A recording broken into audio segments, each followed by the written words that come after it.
The other two videos that I made prior to this, I think I will call those precursors, pre gifts. You ever when you're a kid, you get that Christmas gift before Christmas, like your parents will let you open something prior to prior to Christmas. Let me see if I can adjust this a little bit. This might work a little better. I cannot tell quite yet. We'll see. I was going to screw this camera. There we go. I think that'll do the job for now. No, I don't like that lighting. Can't really see. Okay, this will be fine. Hey, it's nice and bright. Cool. We'll talk about cleansative agents today. Cleansing. Cleaning. Because before you build anything, before you do anything, you should have a clean work environment. Your terrain.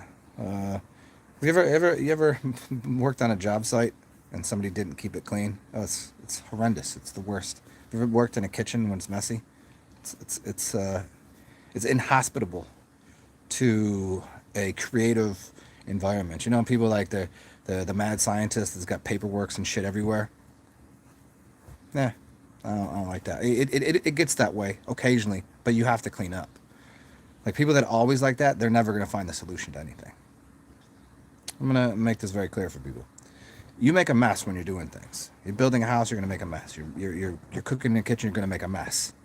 But there is you ever see the mad scientist that never comes to the conclusion of their great, grand, spectacular idea because they're too busy always working. They're always doing something, and they never at all organize their thoughts, organize their environment, organize anything. Organization is what you do. The chaotic nature, or organized chaos, and nobody likes to hear that because some people cause the chaos so they can. I don't want to say it out loud because people might tell he's Illuminati. He's Illuminati. He's a Freemason. I know it. Order out of chaos. Yeah, you gotta. That's the point. Is you make a bunch of chaos in the kitchen. You make a bunch of chaos when you're doing something like. Building a house. You make a bunch of chaos in the mind, and as you're creating something as an architect, as a scientist, as an alchemist. But then you clean up, and that order becomes something better every time.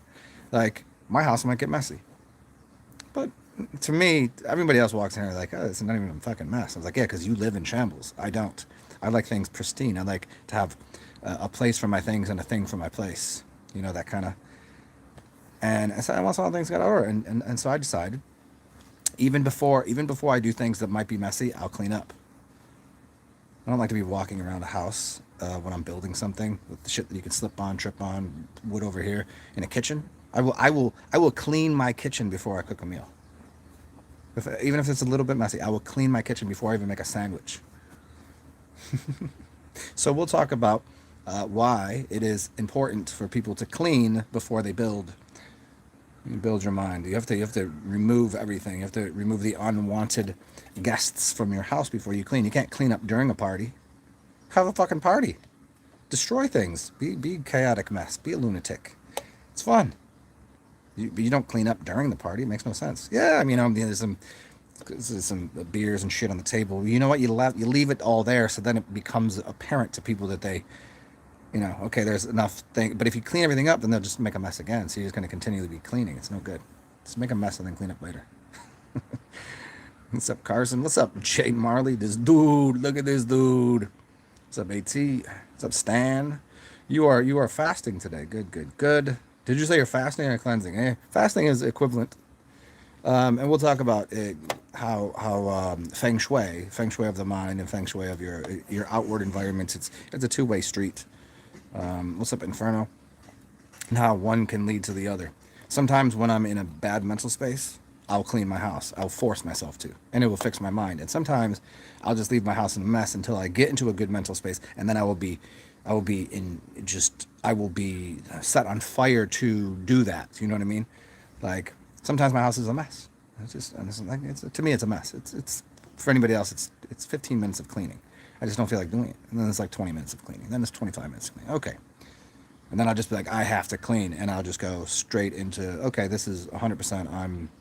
put the phone down, put the shit over here, and I'm getting this done.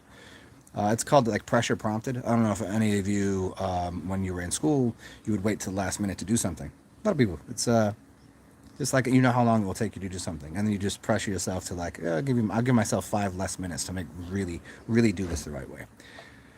So knowing going into something, if you knew, like, say there's different energies because of different planets and certain things going on in the environment, you'll adjust accordingly. So most people don't know anything that's going on in the world. They're not really familiar with the alignment. They're not really familiar with what December 21st is. They're not really familiar with I think it's this evening. There's going to be an eclipse tonight, right? Solar eclipse. There's going to be all sorts of things. Yeah, solar eclipse. Yep. Yeah. Nobody knows. Nobody knows why or how what is that doing? Nobody realizes the other day you could see an aurora borealis in North Carolina. That's insane. You're not supposed to be able to see it into the upper parts of Canada. To see it that far down, something must be happening. If you understood where that was actually coming from, it's getting pushed out of the center of the realm, or possibly Rahu and some energy coming off of that. But there's most likely it's spread out. It's coming and it's kind of like overflowing out of the middle of the realm. And if you can see it and make a circle around that, you can see around Canada over to Russia. You can see it. It makes a ring the whole way around. And now push that out. Now all of a sudden you can see it down to North Carolina. You can see it all the way over farther down, almost into Italy and all that. You can see it, yeah. And as that energy becomes more, it's going to get pushed out. If it goes full on scale, like that was scale 3. Actually, they pushed it back to like a 2, I think, or a 1 even. About the solar flares, the solar electromagnetic storm. But it's going to get pushed. There's going to be more of that. And as it becomes more, you'll be able to see it all the way to the Caribbean, which means I will be able to, where I live, see the aurora borealis.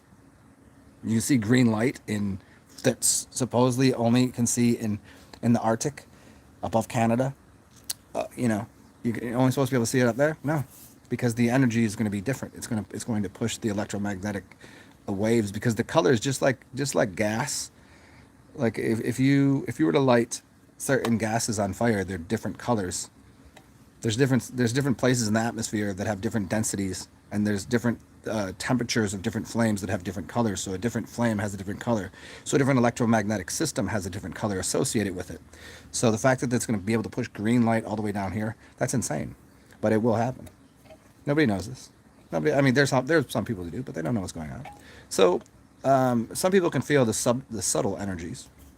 And the thing is, what you're trying to do is get your body attuned to it, attune with the infinite. So that you not only can notice it, but you can work with it.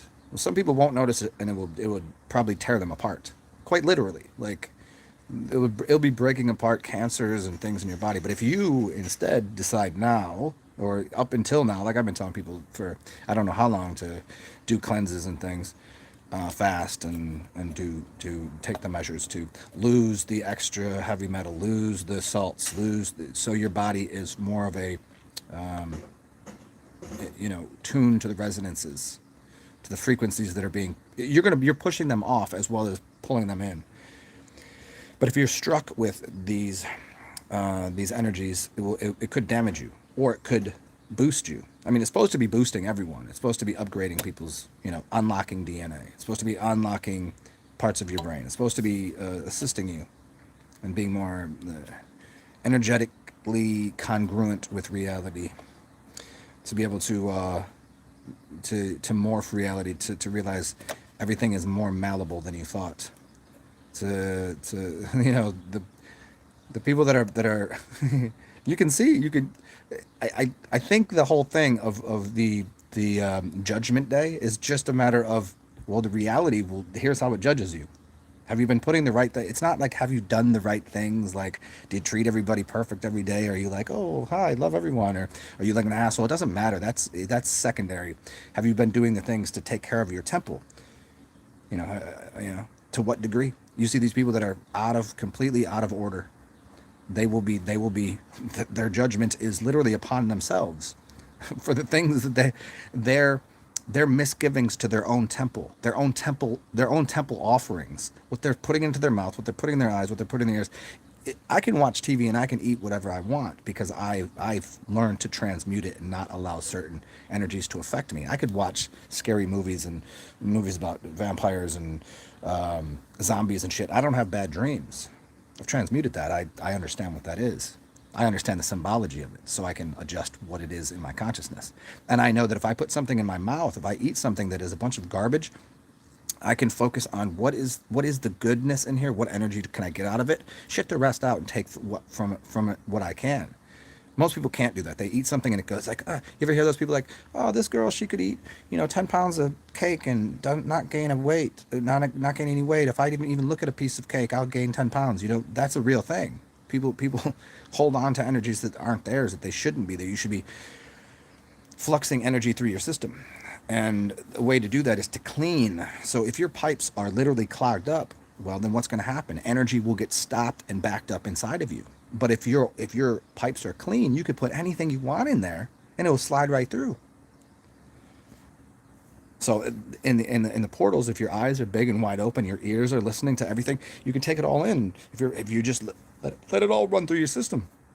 Just take the little pieces that you need. Oh, that's good. That's good. Oh, fuck that. Just throw that through. But if everything's tense in you, and all of your portals are small, like you're looking like this, and your ears, you only want to hear one thing, and that's all you're gonna hear. And if you only eat something, and that's all I can eat, because I can only eat celery because everything else is unhealthy, then all that other shit will get clogged up in you, and wow, that's going to be a big problem. But if you just go, we just allow for all of it, and it all goes through you, and then you go, oh, that's the good part. That's the good part.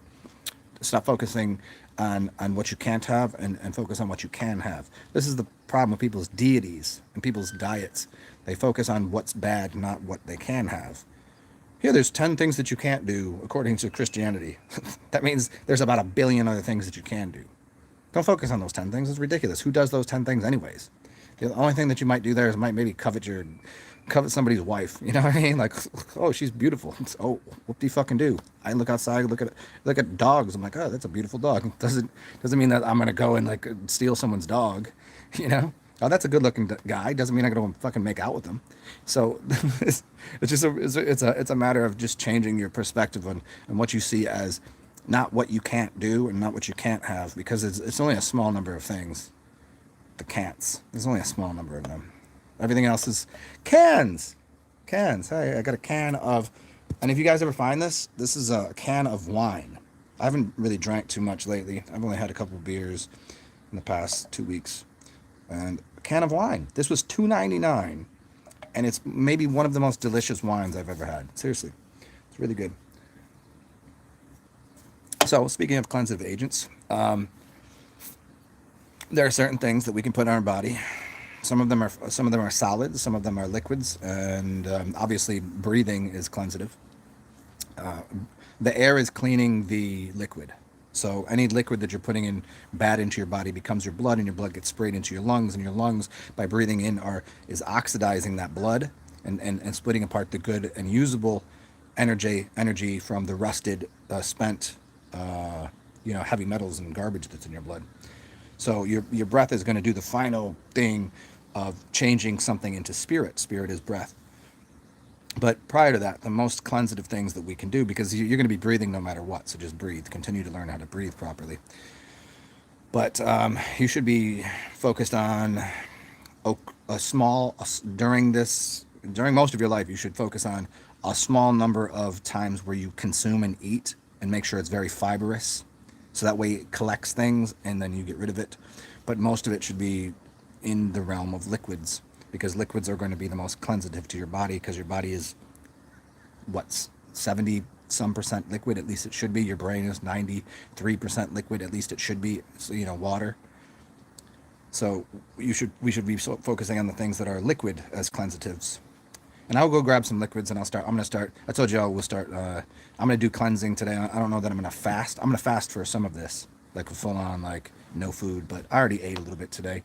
And I'll probably fast for the next 3 or 4 days. We'll see. But somewhere in there, I might decide to eat some fiber. So I'm going to be doing enemas to cleanse me from this end. I'm going to do liquids and maybe some fibers to help push things out. insoluble and soluble fibers to collect things, and then certain types of liquids. Some will be acid and some will be alkaline. Probably more acid than more acid. As much as people are like, oh, acid's no good. Yeah, you know what you're talking about. We've already discussed that fully 100 times. So I'm not gonna beat that dead horse. Beat that dead horse. There's horses there. Yeah, so there's a lot of things that you can do. It's like everybody's like, oh, what do I need to cleanse? What do I need to go get Zen? And it's like you probably have what you need in your house. You probably have everything you need in your house. I mean, if you can go out and get stuff, there's other things depending on where where you are. But apple cider vinegar is a number one thing that people probably have in their house that you could use as a cleansative agent. Another thing is vodka. Another thing is wine. Another thing is water. Another thing is lemon juice. All of those are mostly everything I named tends to be in the acid category. So acids, and you also apple juice, wine. Apple juice has actually malic acid, which can be constructive. It's a constructive acid. A lot of acids are destructive, meaning it's going to break things down and pull it apart, which is a good thing because most people have things in their body that need to be ripped apart and removed. So you can't just, if you got an old beat up house, you got to knock it down. So that's what the acids are going to do. Malic acid does actually help construct things. So apple juice is good. Lots of juices, water, wine, vodka. These things will help to cleanse the body. Stay hydrated, move things out of the body. There's not really a lot. There's not really a lot to be, you can get into specifics. Okay, what can we do if you have specific problems? Most people probably have some degree of bacterias, obviously, some degree of types of parasites, and there's specific herbs that you can use, but we'll take those herbs and we'll put them into alcohol. So you can use tinctures, and there's ways to speed up the process of extracting the elements out of herbs. Get a hot plate, a coffee mug, those little things you put the coffee mugs on to keep it warm all day. So as you're sitting by your computer, it's, you don't have cold coffee. Get one of those because it's going to stay beneath the temperature it needs to, because you don't want to boil anything. You don't even want it to simmer. It's because you're going to, the herb, there's certain elements in there that you don't want to cook. So that's going to put that jar, that mason jar, put the herbs and the vodka in there, put the top on, put it on there. And it's gonna speed up the extraction process by quite a bit. Normally most things would take about 2 weeks to extract. But, you can go to the store and buy yourself an extraction already done. It's just super expensive. $10 for a little jar when you can make that jar for $1. Anyways, so you got parasites. Wormwood. It's right in there. It says wormwood. It'll kill worms. Anything that's exceptionally bitter. Cinnamon, wormwood, black walnut husk, just about anything bitter. Even alcohol that you get at the store, just normal alcohol. There's a lot of bitter alcohol. Get a bitters. That's not even alcohol. Just get a bitters. That is cleansative. In fact, that's what they used it for. You have digestives to help you digest things, and you have what you're gonna have before the meal, what you're gonna have after the meal, and you have things that will help destroy parasites within whatever you're consuming. Oregano oil, turpentine. I'm gonna drink some turpentine in a little while. Probably put a little oregano oil in there. Yeah, it's gonna burn off things in your body. You're gonna taste it and you're like, damn, that's like hot. Imagine those little creatures, like, they don't want that. It's gonna kill them. You're a big being. So a little bit of even if it's a little poisonous, right? It's not gonna poison you, but those little creatures that are this big, oh yeah, they're gonna get poisoned. You're gonna poison them. You'll kill them. Bye.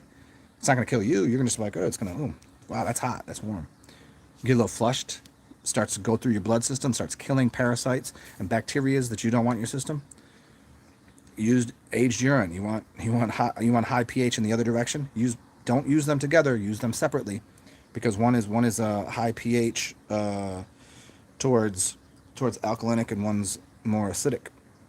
I would use the urine at a different time than I'd use the vodka or anything else. I mean, you could maybe like half an hour apart, just back and forth, just changing your blood chemistry. You're working with, this is all about changing blood chemistry to destroy pathogens in your body, Okay, now again, this is going to be reflective in the nature of your house. As you cleanse internally, you'll see your house differently. I guarantee you will, or at least you'll feel differently about being in it, and you'll be just moved to go do something, to clean something, to like.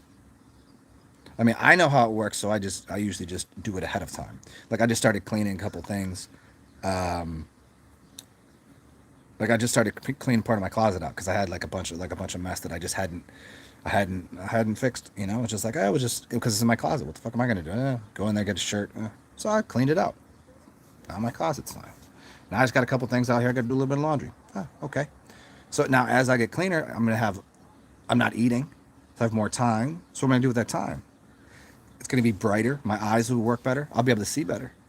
Because now all of a sudden, now as your blood is clean, you're starting to move less dense energy, more subtle energy, cleaner fuel to your body. You'll be able to do things quicker. Your brain will work better. You start to rehydrate your brain because as soon as you clean your blood up, then your blood becomes thinner and more. It becomes a different color. No longer is it like a burgundy. It becomes more of almost like a reddish, maybe even to a pink hue, where it should be. And you start to get those heavy metals and the garbage out of there that doesn't need to be there, and your body will start to work. I mean, think if you were in your car to take gasoline and you were to put a bunch of metals and all sorts of garbage in there, your engine's going to get tore up. Your filter is going to get dirty. You got to clean the filters and put gas in there that's clean.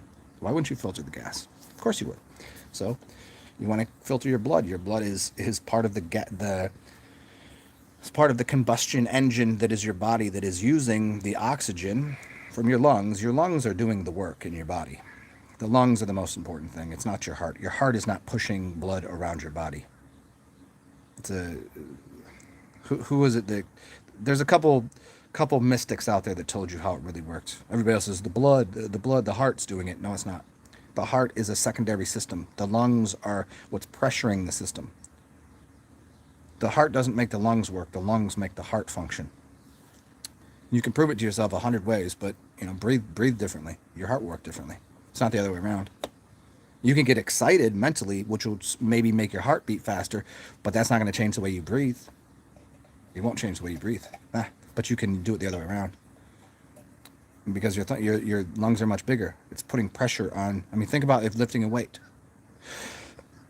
And you squeeze and you put pressure because now you've stopped your lungs from breathing in and out, and you're putting pressure on your lungs to move the blood in your system to go out towards the fingers so you can flex and you can pick something up.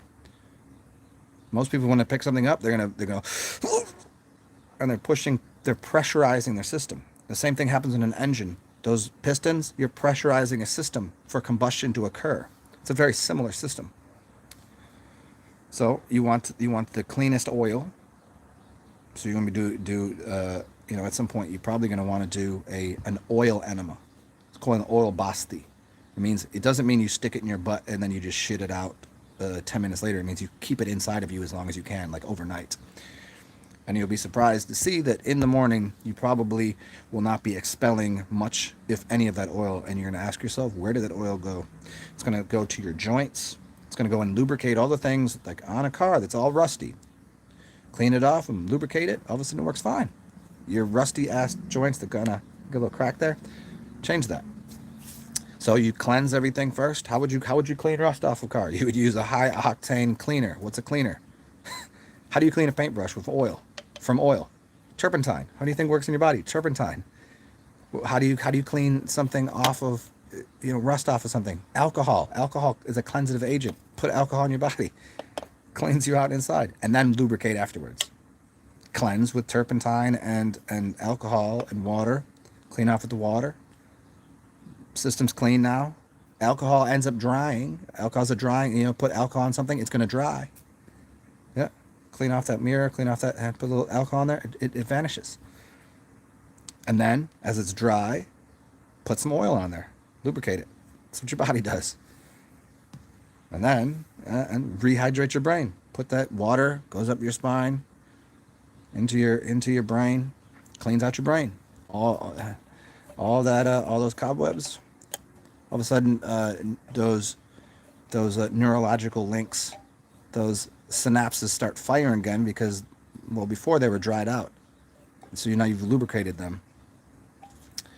Your body, and I mean, most people, their bodies are well beneath 70% of water, and their brains are well beneath 93% liquid, which is bad. But I remember growing up that it was 93% for your brain, up to 97% water, and the body was supposed to be about 70 to 75%.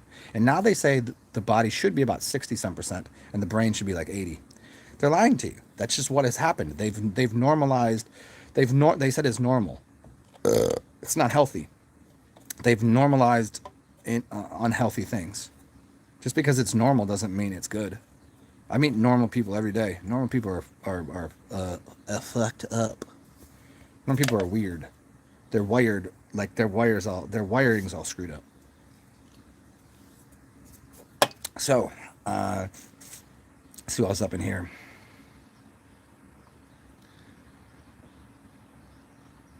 Let's see. This dude. Inferno's in here.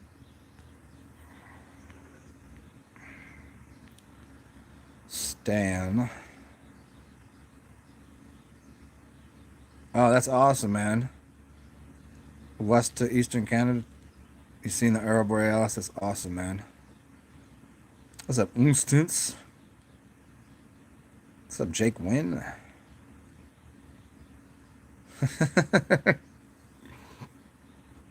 And Stan broke down and ate. Sometimes these things happen. Yeah, the thing is with eating, for me at least, maybe other people notice this. It's like anything else. If I start eating, I will continue to eat.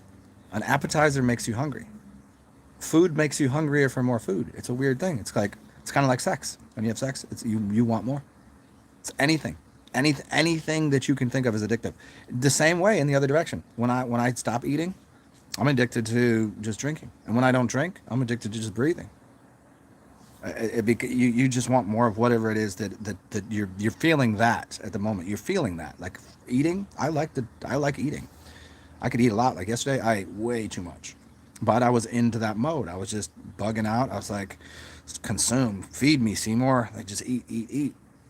And then I'll be like, today, probably just now that I've had a little bit of wine, I probably won't eat again, and I'll take that into tomorrow. And I'll do some cleanses this evening. I'll probably end up doing some coffee enemas. I'm definitely going to do a couple enemas just to clean. I'm going to do enemas first. Regular enemas to clean out your intestines, and then coffee enemas to clean out your organs, your liver, and your gallbladder. Don't do that first. Don't just do an enema don't do a coffee enema. I think that the fact that they call it the same word is maybe a little, it's a misnomer, maybe. It's not having the same, it's not doing the same thing. It's not supposed to be doing the same thing.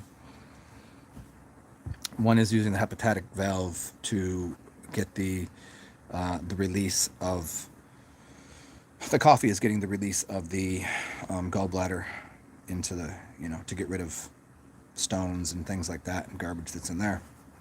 Whereas it's an enema is just to clean out the organs, or clean out the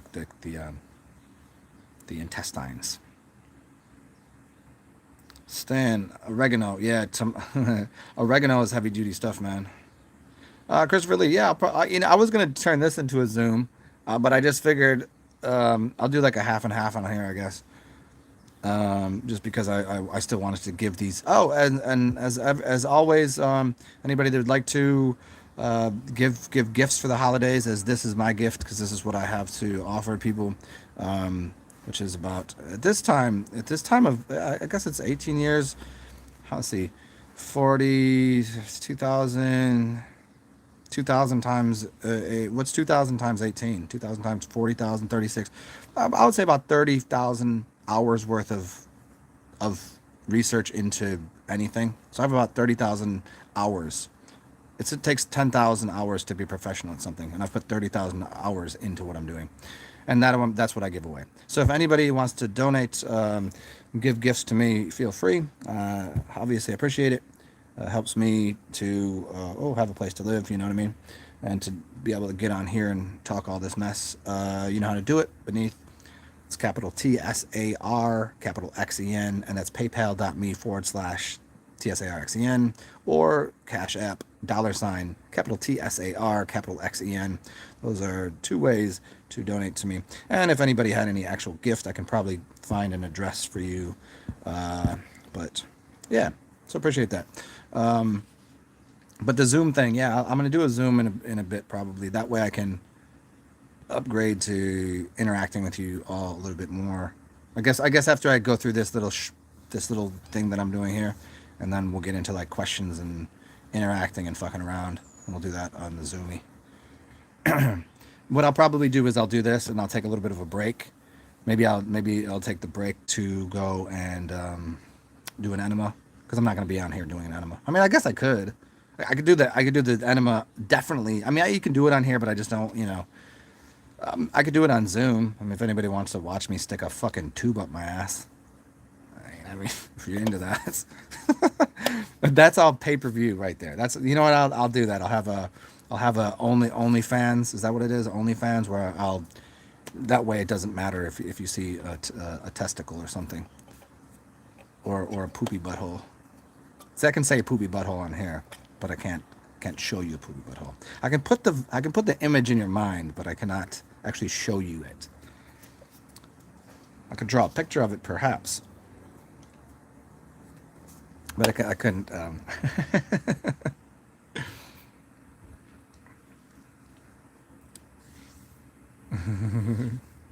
Hey, Christopher Lee, you know it's so funny. Hey, Christopher Lee, Unstance is the person that was in the room with us. That was who you were chatting with. Unstance is whatever his real name is. I fucking forget again. How did I highlight? I didn't highlight your name in orange. I didn't do anything about that.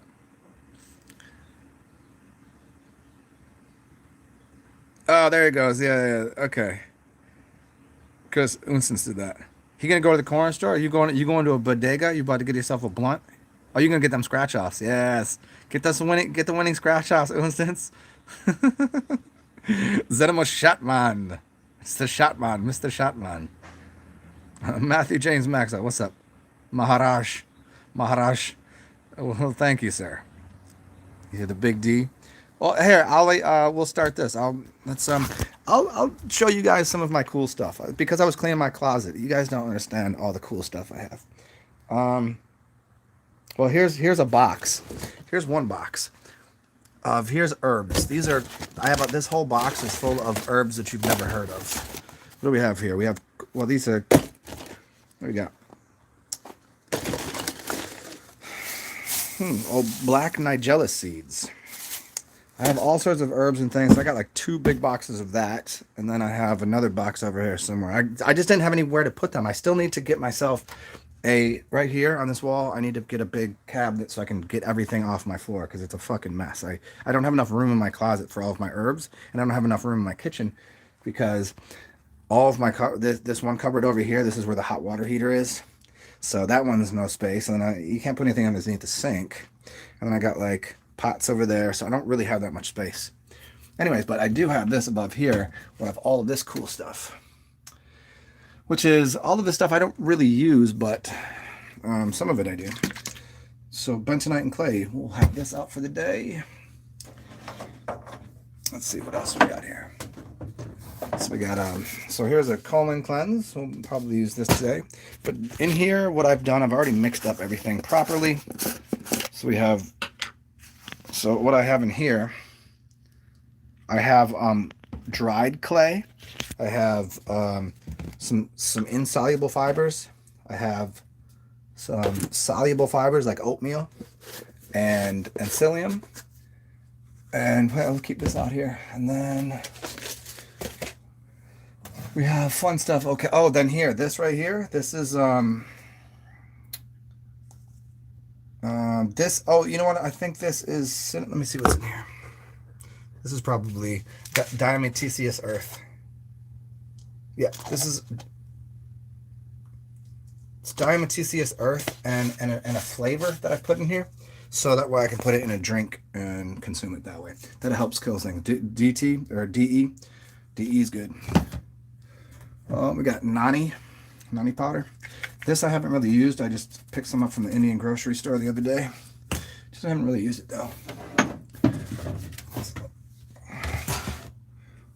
Here we go. Iodine. I've never this I used years ago, but this is better than the orange stuff because this comes right from kelp. So this I'll be using. Let me see what that does for cleansing. I have the normal. Everybody says go with the crows.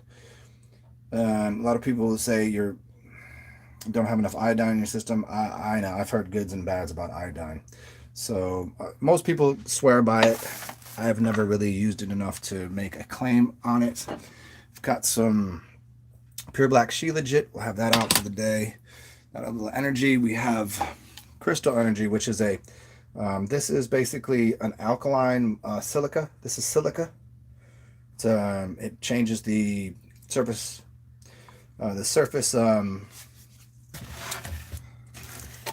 surface density, basically. Like so water has a certain so there's a, have you ever seen like a fly land on top of water and it's kind of just sits there?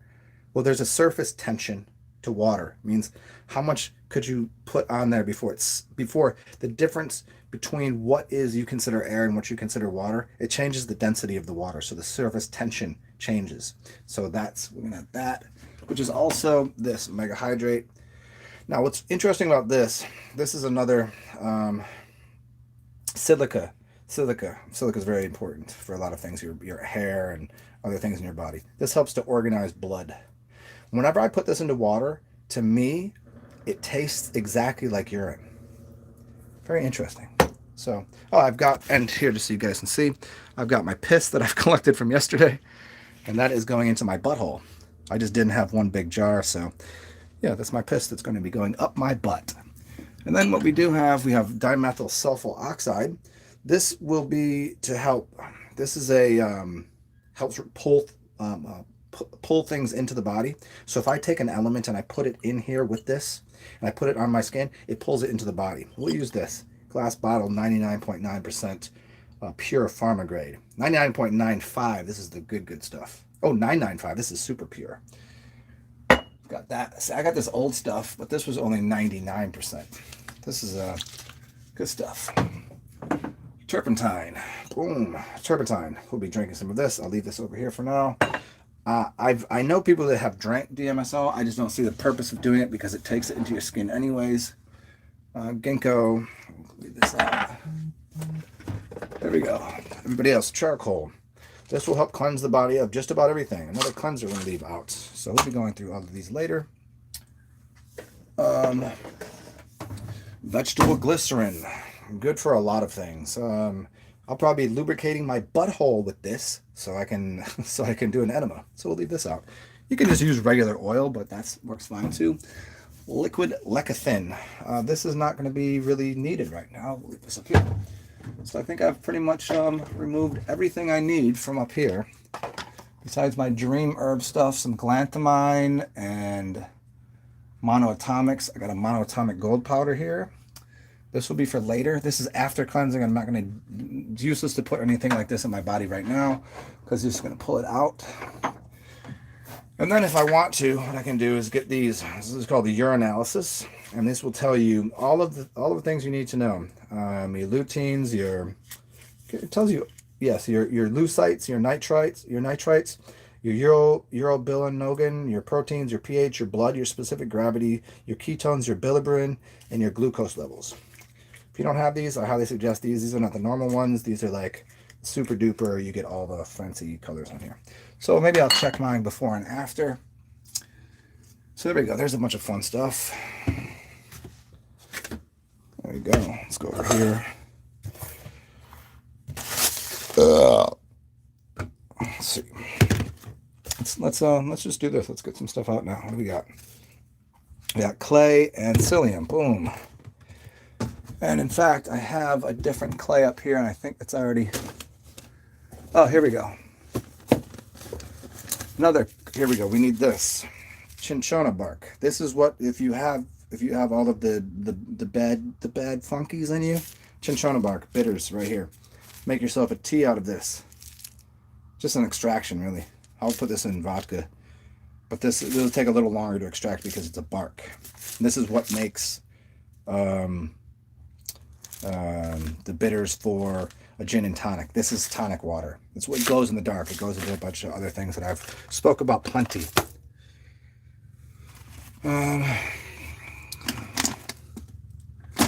Let's see. Where have I put? Here we go. What do I got? Oh, fun stuff. Enzymes. There's never too much enzymes in your system. So we got essential enzymes. Let's get these out. I haven't used these in a while. But we're in a cleanse, and this is what I do. When I cleanse, I go odd. MSM, good stuff. This right here, it's good for a lot of things. Methylsulfonylmethane. MSM. If you don't know what this does, look it up. It does a lot of things. It's good for joints, good for a lot of things in the body. And there's my other psyllium husk. This one I think is the correct one. Yeah. We've got everything we need in there. Yep, little cinnamon, a little bit of black walnut husk. Got those out. MSM flakes. And then what we'll do is because raw honey is where it's at. Raw honey, if I'm going to be eating something like that psyllium, I'm going to put a little honey in it. Because honey is also has a bunch of great properties, including being like antifungal, anti-parasitic, anti-blah, blah, blah. And then if you want the extra high grade, which I'm going to pull out right here, is a fermented honey sauce with garlic. So fermented honey and garlic, boom. So we got that cleansative. I'm gonna be taking lots of shits, cleaning myself out. Yes, cleansatives. I think we have just about everything I need out of my closet here. Okay. And coffee is a great cleansative too. A lot of people don't ever drink coffee. Yeah, whatever. Coffee is very good in both your mouth and in your butt. Butt coffee and in the mouth. Just make sure you get good coffee. Let's see. We'll go over these again later. The pure black. So the She Legit is after the cleanse. This. Try to put this in some sort of order. Some of these are help to build things. Some of the things are for cleaning. We'll do different cleanses. DMSO for pulling some of these things into the body. So some things that you would normally you put in your mouth, your stomach acid's going to eat away at some of the benefits of if you just put it on your skin. Your skin is going to pull it right in. So a lot of elements, if you bypass putting it in your mouth, this is why by hooping a pill, hooping it, putting it up your butt, you're going to get almost 100% of the pill, where if you put it in your mouth, the acid's going to eat up so much of the alkaloids that you're not getting any benefit, whether it's for fun, for recreation, or for how good it is for your person, like it's a medicine or whatever. So yeah, there's a lot of herbs that we can put in our body. And use DMSO and go through the skin. There we go. I think we have everything up here. There it is. Bananas. That shit is bananas. B-A-N-A-N-A. Bananas. Okay. There we go. Well, here's the selection. There it is again. So we got fibers, we got some charcoal, we've got some nani powder, we've got bentonite and clay, we got MSM, we've got enzymes to help clean us out. That will help break things. This will help break things down in the body. You got honey because it's antibacterial, antifungal.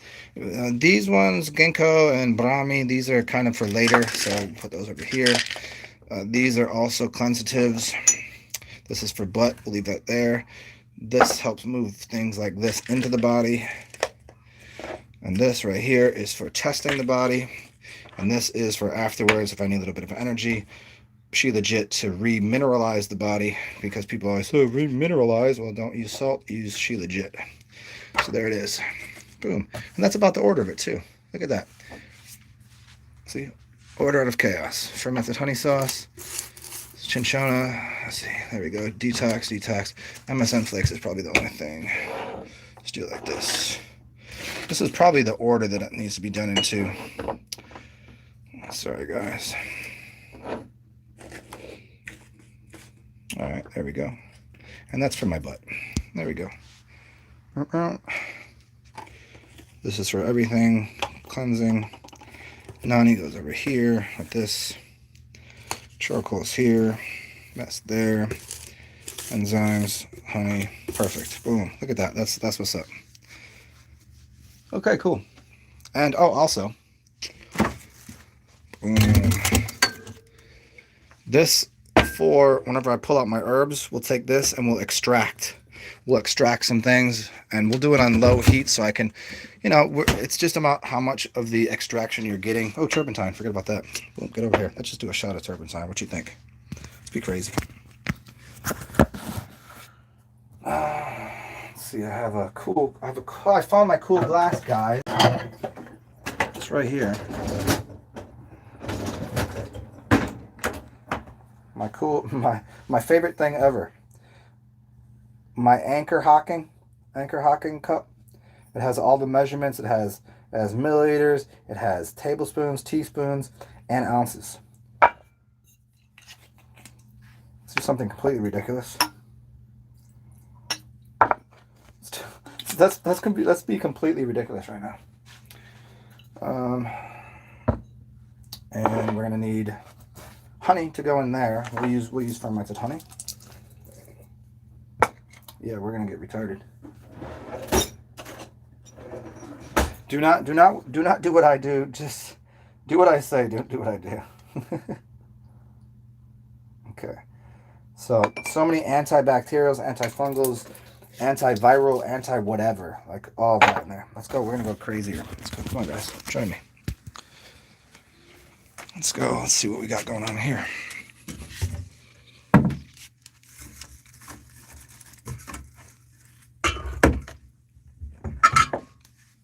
What do we have here? What do we have here? Oh yeah, that's fucking messy right there.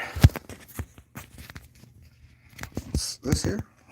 What? Do you think this is apple juice? No, it's not apple juice.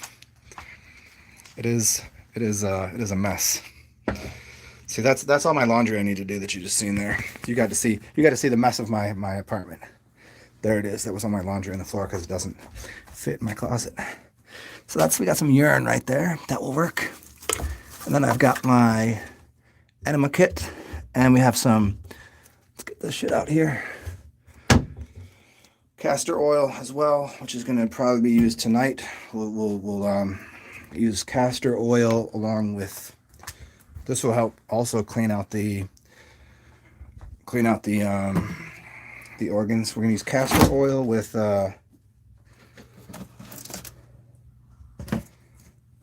grapefruit. So I'm going to use grapefruit juice and some lime juice and some oil, some castor oil probably. We'll see. I don't know. I got to double check and see if this is still good because I want to use rancid castor oil. So a little aged urine in here.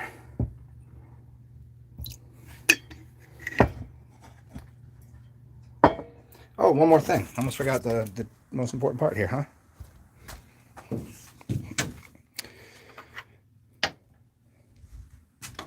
Well, not the most important part, but it will be good.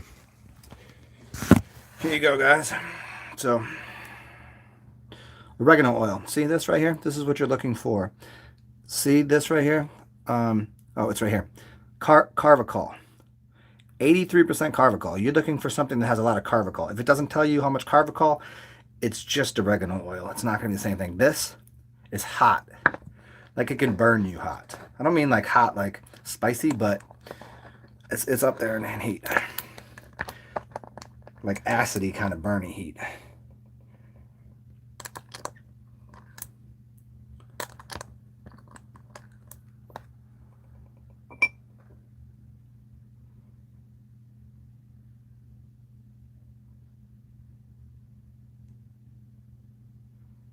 Oh, there we go.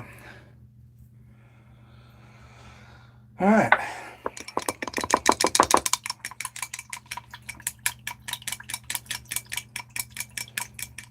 Well, that sounds like a terribly good idea.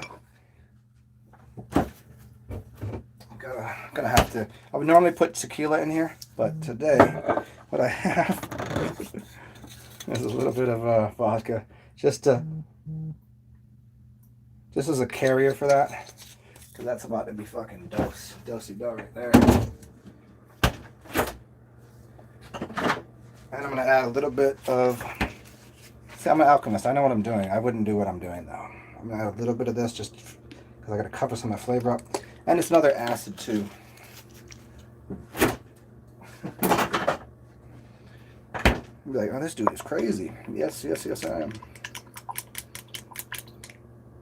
Oh, that's special right there. So this is in here is oregano oil, turpentine, aged German, a little lemon juice, a little bit of a sweetener of honey, fermented honey. Yeah, that should be fun. I definitely need to go in here to have a backer with it. Okay, welcome.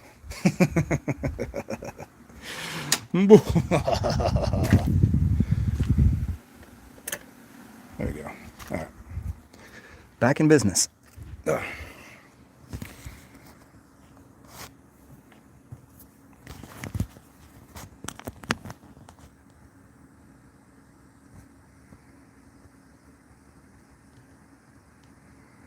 Okay.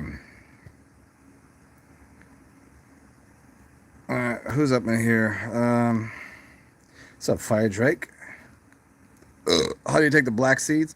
Well, those are Nigella seeds. Those are you would just grind them up. You could just eat them. I would just go with black seed oil. Black seed oil is gonna beat those out. Those are just gonna. I've never used those. It's just I have so many different herbs that I bought all like just I don't know 100 different herbs one day. Well, over a couple days, but and just you don't have really a reason to use them all. So those I haven't used, but I've used black seed oil, and it's good for just about anything.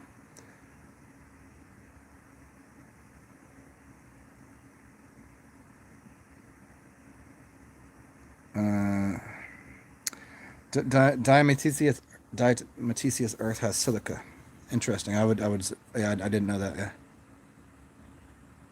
And since you drank the DMSO, it smells like soy sauce. Yeah, it does have a very funny smell. I don't. I've never drank DMSO, but I know putting it on my body, I get a weird smell. But I've never used the glass jar. The glass jar I've yet to use myself. You have sweat on some fried rice. Fire Drake. What's a later Nader? What's a good form of insoluble fiber? Just anything that's not going to make it. Anything that's going to make it through the system by just scraping off the walls of the insides of you. Anything that, like, think of nuts and seeds. Once you cook them, they're insoluble. It means it doesn't pull something in. So raw seeds and nuts, they'll suck something in because their fibers will allow something to kind of like a sponge. But then once you heat it up and it holds things in place, it's no longer a sponge. It's just going to scrape things off, so it's insoluble.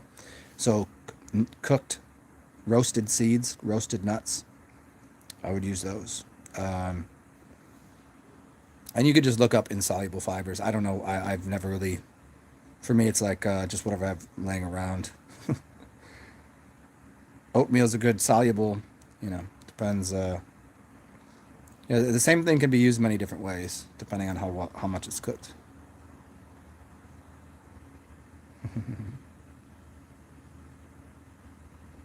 Carson, a kombucha enema? I suppose so. I don't see why not. Yeah, you'd get some good bacteria up there, and it would definitely be. I wouldn't use straight kombucha because it might be a little too hot. Too acidic. Yeah, castor. So you think I should put some castor oil in here? Well, I already put vodka and shit in here, so kind of going the other way. That's why they wear face diapers.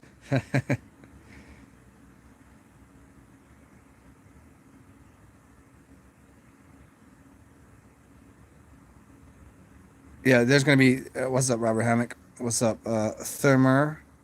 Thoughts on December 21st? I've covered December 21st so many times and so many shows. I mean, I'll get into it again in a bit, I suppose. But I've talked probably, I think anybody in here until I'm beyond blue in the face about this, like hours and hours on end. I would say if you want to know what I think about December 21st, my thoughts have changed slightly on what I think will occur, but I think it's pretty close. Go watch the video I did on David Blaine. I think it's maybe one of my. I like it. I like it a lot. A lot of people say it's one of my better videos of explaining this. Go to the one that I did on David Blaine when he did the Ascension. I mean, what's the chances he calls his video Ascension and all of the codes and all of the things that are going on in it? Go watch the one that I decoded the David Blaine Ascension. I did it. It's so funny. I didn't even know he was doing a show, and I just turned on the computer and I was like, oh shit, David Blaine's one of my favorite. I fucking love David Blaine. And then I was like, oh, as soon as I watched it, I was like, I'm decoding this. So I was like, I'm one of the first people that came out on the whole of the internet that did a decoding of it. I mean, a few people tried to decode it afterwards. I don't know how much of my material they used or if they just knew the same thing, but yeah.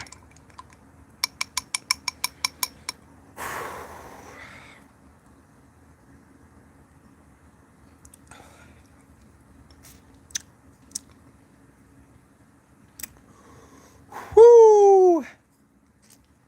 Well, and I've already, and you know what? You could add this to coffee.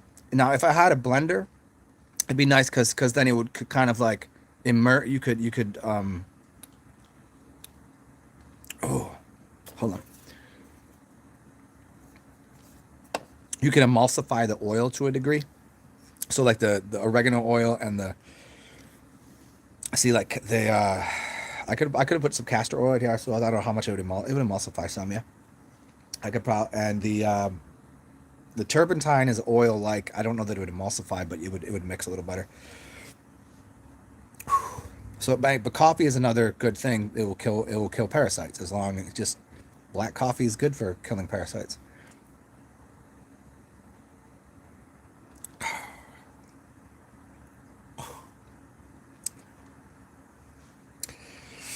You gotta have a fucking strong will, a strong what is it? Like I have a terribly weak stomach and smells like I don't mind the smell. This is like bitter things and smells like this. I like it, but like the smell of like vomit or poop, I will throw up everywhere. This doesn't make me want to throw up, but my stomach not so good for most things. But this, I don't think most people could put this down.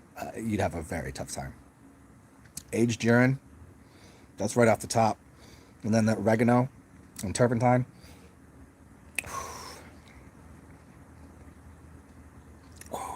You're gonna see my face is about to get super bright red. So that's actually the chemicals and things and acids going through my system, burning off things in my body that I don't need. It's not gonna damage me because it's not like I'm not drinking like you know 2 pH. It's not. I'm not just taking straight acid and putting it on my skin or in my body. In fact, I mean, think about it. Your stomach is already stomach acid, so it already has a certain. There's already an amount of acid going through your system. We're just upgrading it to burn off things in the blood.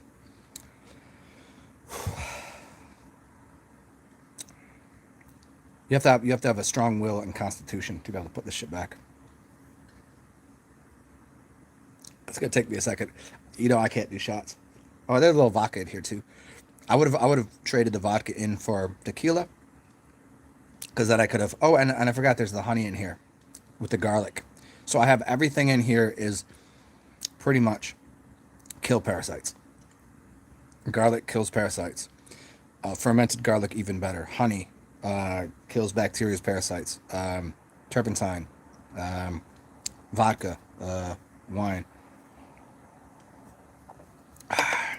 coffee, parasitic killers. The only thing that is the downfall to any of this, but here's the upgrade though. It's not a downfall. Is their sugar, but the sugar gets the parasites to come out to eat, and then okay, it's almost a no moon, so they say do it on a full moon. And I do it anytime because it's not like there's not parasites and small little eggs and shit in your bloodstream all the time, anyways. So don't worry, this will get into my kidneys. It's going through my kidneys. So if they're in there, they're gonna be like, what's this? Wow.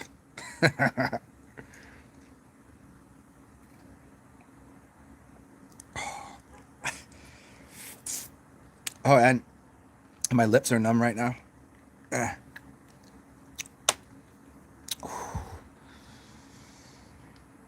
Yeah, man. Here, Eskimo Brothers with David Blaine. Oh, because you went in one of those you went in one of those chambers that he did on the show. Him and Jaden Smith.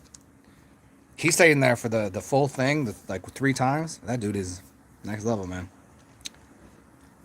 Matthew just said piss. Yeah. YouTube's been doing this for the past couple shows. I think some of it is just the general energies. People are having computer problems, anyways. I mean, there is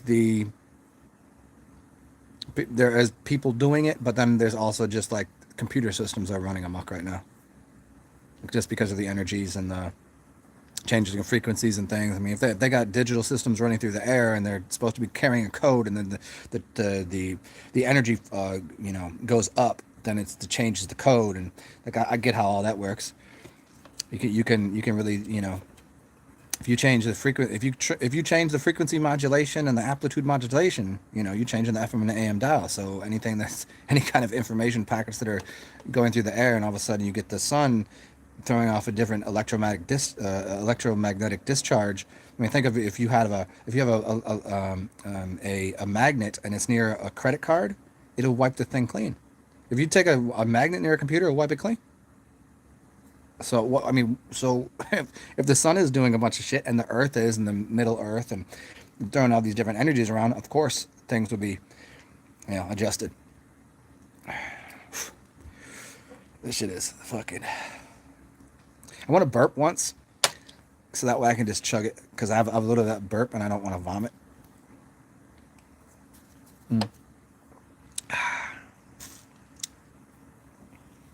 Speaking of piss, here, come join me.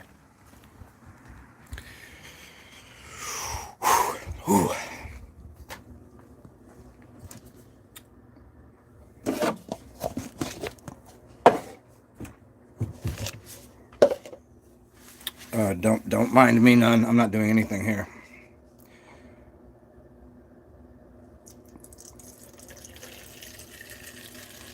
It's just a noise I make with my mouth sometimes.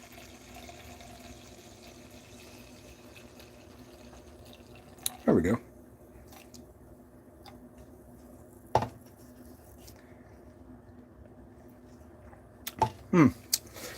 Tastes like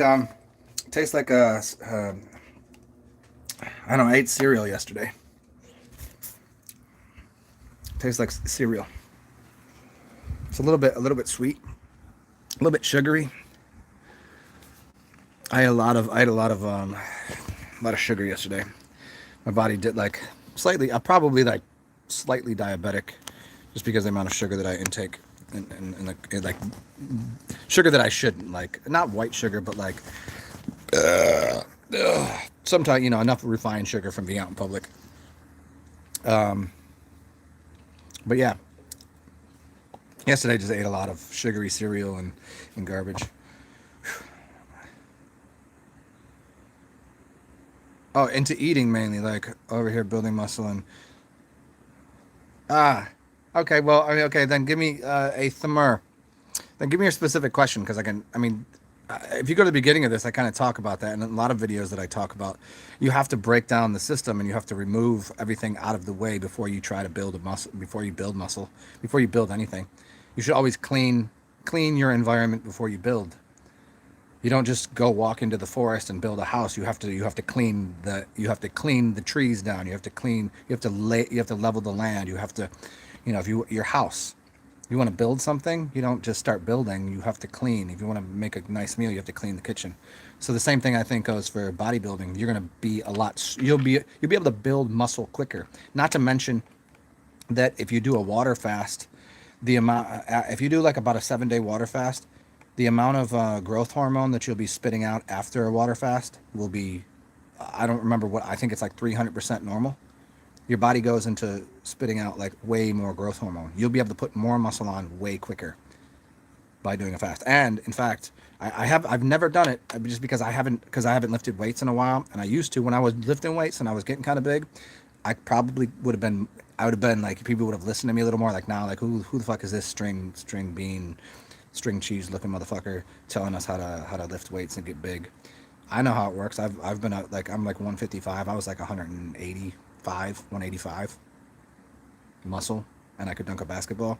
That's 5'11", 185.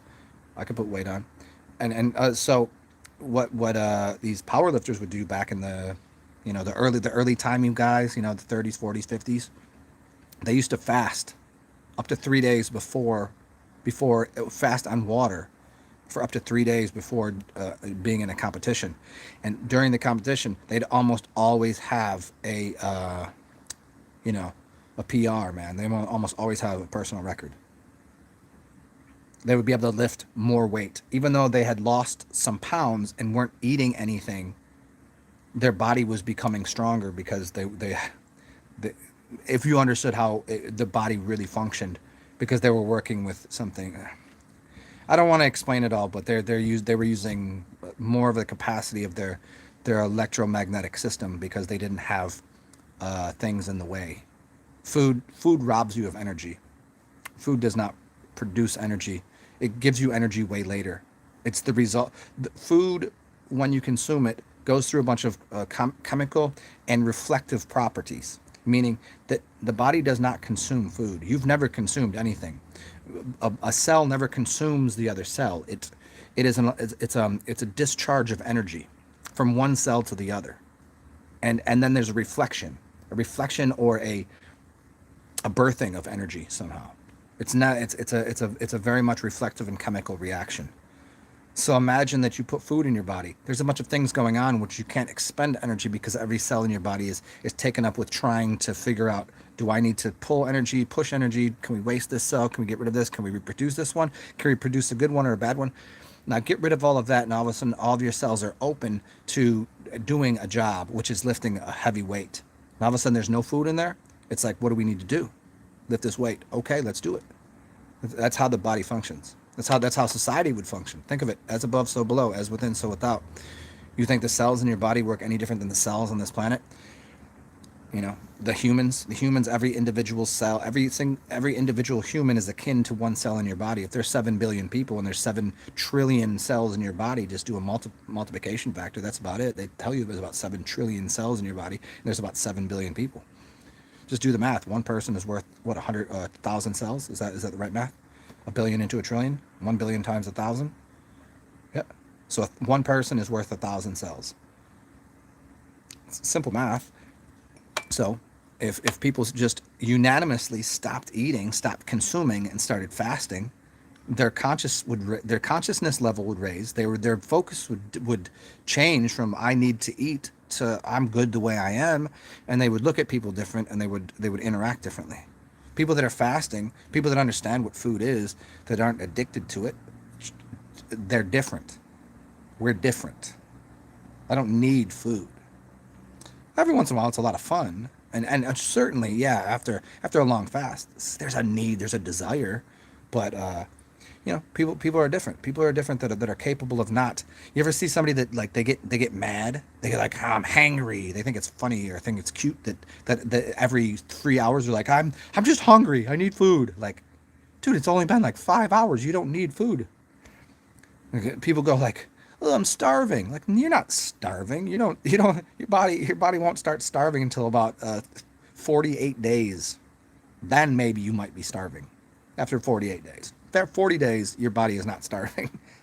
Guarantee that. Oh.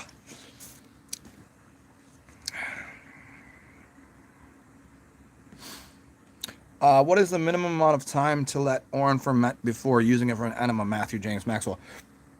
I like to let it ferment for a long time because I think there's this weird in between area. It's kind of like, think about if you were to ferment alcohol, if you were to make beer, if you were to, there's that middle zone where it doesn't smell right, it doesn't seem right.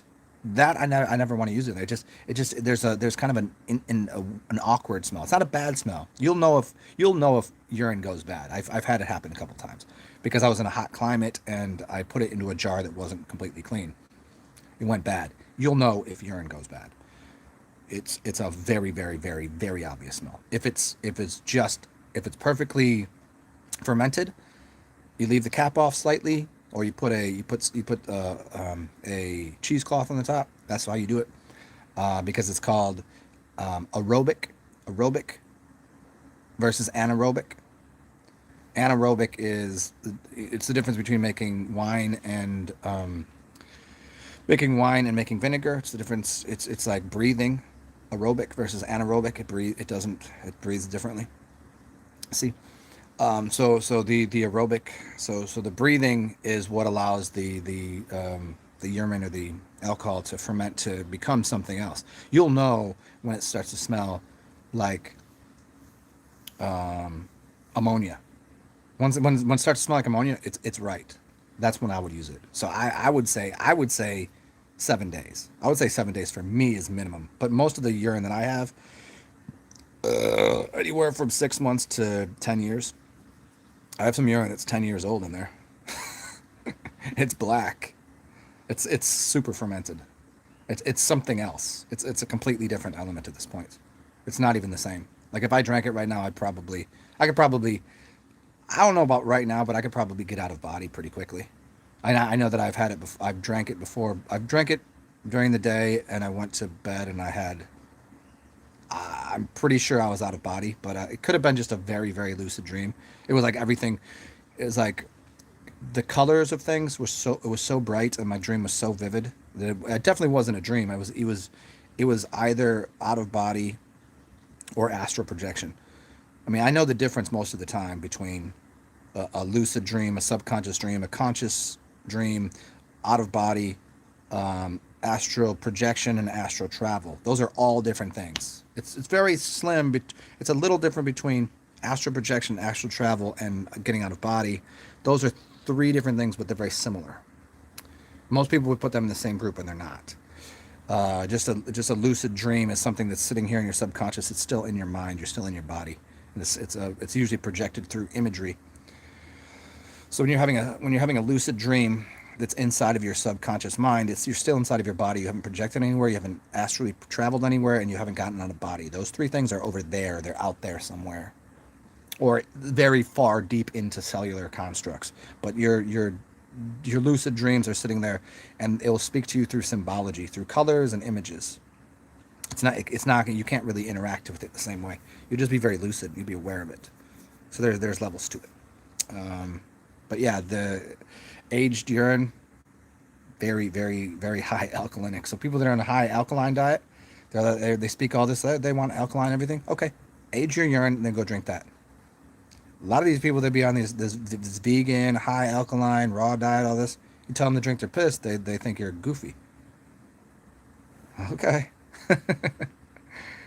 Uh-huh. Yeah, vegan is, yeah. Don't get me started on vegan. Everybody here, hey, Thummer, don't get me started on vegan. Everybody here, like, do not start Zen with that shit. Yeah.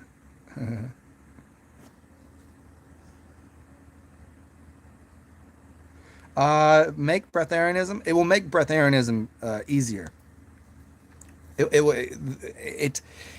I think what it's going to do is it's going to force people to be less dense in their food. Like the fact that they're going to already have a planned food shortage, the fact that they're forcing people to upgrade themselves whether they like it or not. It's going to be easy for people that can do without food. It's easy for people that are already liquiditarian to a degree.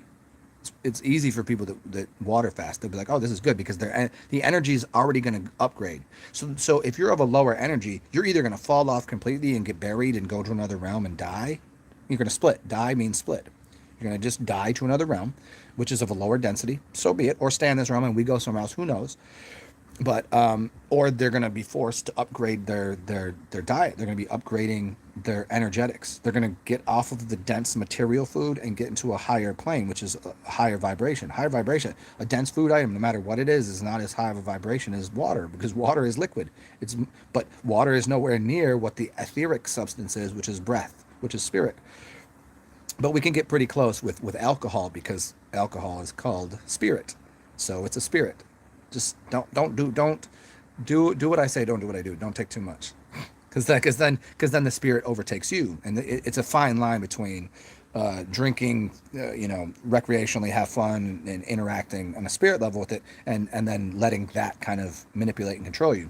Plenty of people, and it happens all the time. You get too drunk, you're not 100% in control. This is what happens. But you can, just like anything else. You can smoke too much weed and be out of control. You can take any psychedelic. You can take any substance. You can take food and be out of control. I know people that are out of control from eating food. The food owns them. They don't talk for themselves. The food talks for them. That's a real fact. That's addiction. What's up, Danny Skylark?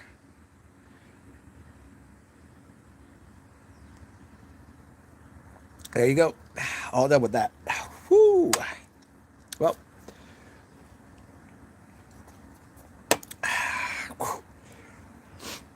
that's going to be burning off a lot of shit in me. Yeah, Fire Drake.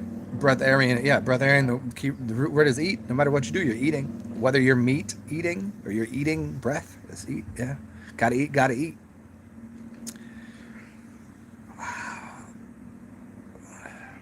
Yeah, Fire Drake. You gotta have the food in the air. The ether has to be clean.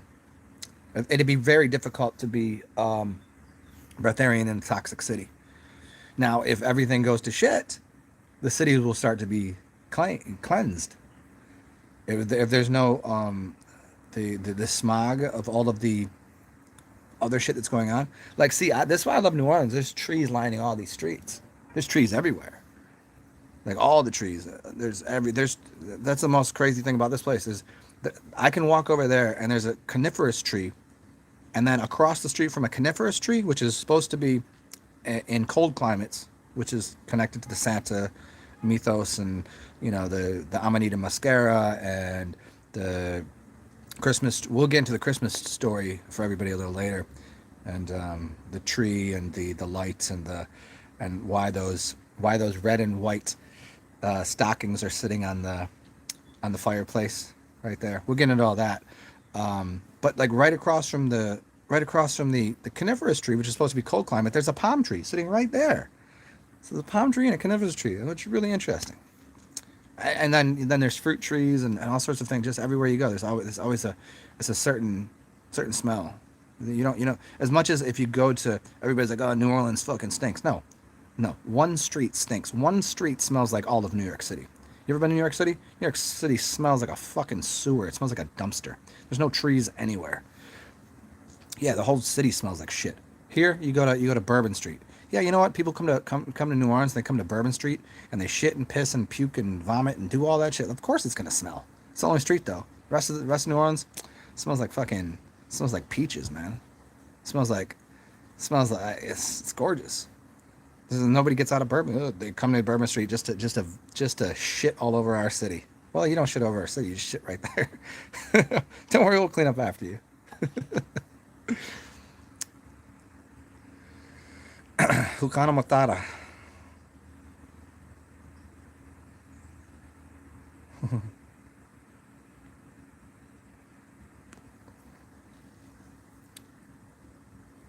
Yes, Christmas presents. Well, you got to watch me drink the most insane mixture of substances ever. So there's Christmas present number one. Mm. And add to that sort of aged urine and now fresh urine and wine as well. Wine. So aged urine, fresh urine. Here's the mixture: aged urine, fresh urine, wine, vodka, fermented honey, fermented garlic, turpentine, oregano, oil. What else did I put in there? I should have put some DMSO. I'll do another shot in a little bit. We'll get crazy with it. I'll show you. I'll show you how it works. And then what I'll do probably later after it'll probably take till tomorrow for it to come out. But when I do when I do my coffee enemas, I'll show you what comes out. We'll get nasty with the shit. We'll do. I'll probably just do that on. I don't know. I mean, I can do it on here. It's not really against any. You know, you can't really. I've seen people put their poopy on camera before. It doesn't really. It's not against the thing. You know, I guess I'll do it on Zoom for everybody. You guys can see what kind of weird shit comes out of my butthole. We'll see what kind of stuff was stuck in my organs. I wish I would have had. I had pictures on an old phone of when the first time I did my coffee enemas. It was insane, and because at the time I was very curious. So this is years and years and years ago, when I did the coffee enemas. I put the spaghetti water straining thing in the toilet. So you shit into that, and then you flush it, and so it drains out all the dookie. But whatever, like the leftover, things, yeah. I was like, those were in me. Those little creatures right there. What is that? What is that's parasites. It's like, whoa, yeah. It went from. I didn't realize how bad my eyesight was. It wasn't bad in the sense that it was like colors were dim, and all of a sudden after I did this, a few of them, I could see brighter colors, and it changed the way my eyes focused. Like there's no way that I'm at this advanced age that my eyes are in any sort of good condition, except for the fact that I've done that, because your eyes are connected to your kidneys, which are connected to your testicles. So kidney issues will equal eye issues, and will also affect your reproductive, man or woman. You know, it'll affect how much your reproduction unit, because your kidneys are cleansing your blood, and your blood is what is bringing all of the life force to, and that's the line of those things: the kidneys, the eyes, and then the testicles. And so the reason people go blind, this is why they say if you keep jerking off, this is real shit. If you keep jerking off, you're going to go blind. Yes, because you're extracting energy out of the lower. You're just opening up a faucet, letting all the energy that are coming from your kidneys that are cleansing the fluid that should be going up to your eyes, and all of a sudden it pulls all of the energy out of your eyes and goes out of your testicles. So you've blown all of your energy. So you jerk off, you will go blind. And if you have kidney issues, you will have eye issues. Why? Furthermore, because your body wants to, in order, it keeps its main. Think of a computer system. Think of a car. Think of anything. Think of the way a computer system is designed. If something's going to fuck up, it's going to be the extensions of things. It's not going to be the core processing system. The core things that you need to function. That's the way the body works. What do we need to function? We need this to work, this to work, this to work, and this to work. Everything else, where can we take energy from? Let's extract energy from that. So people that have sight problems, hearing problems, that's in coordination with this will go first before something else. People that have certain disorders, diseases, it's farther down the line of we'll rob energy, we'll steal energy from here for the rest of the system, because the most important thing is we need this thing to function. We need your heart, we need electrical system for your heart to work. We have to have your liver working. We have to have, your kidneys are going to have to work. They're going to have to clean the blood and do anything we can to clean those out. We're going to have to keep, there's certain things there's certain organs. Which organs are we going to shut off? Which glands don't we really need right now? Where can we stick all this extra garbage? That's what's happening. Well, I mean, you can rewind it. We can fix it all. Very easy to do.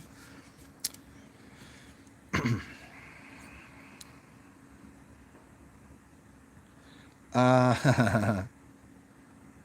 right, Fire Drake. Got to go work out. You going to go punch something? How am I feeling in my stomach? My stomach's fine. Yeah, my stomach is fine.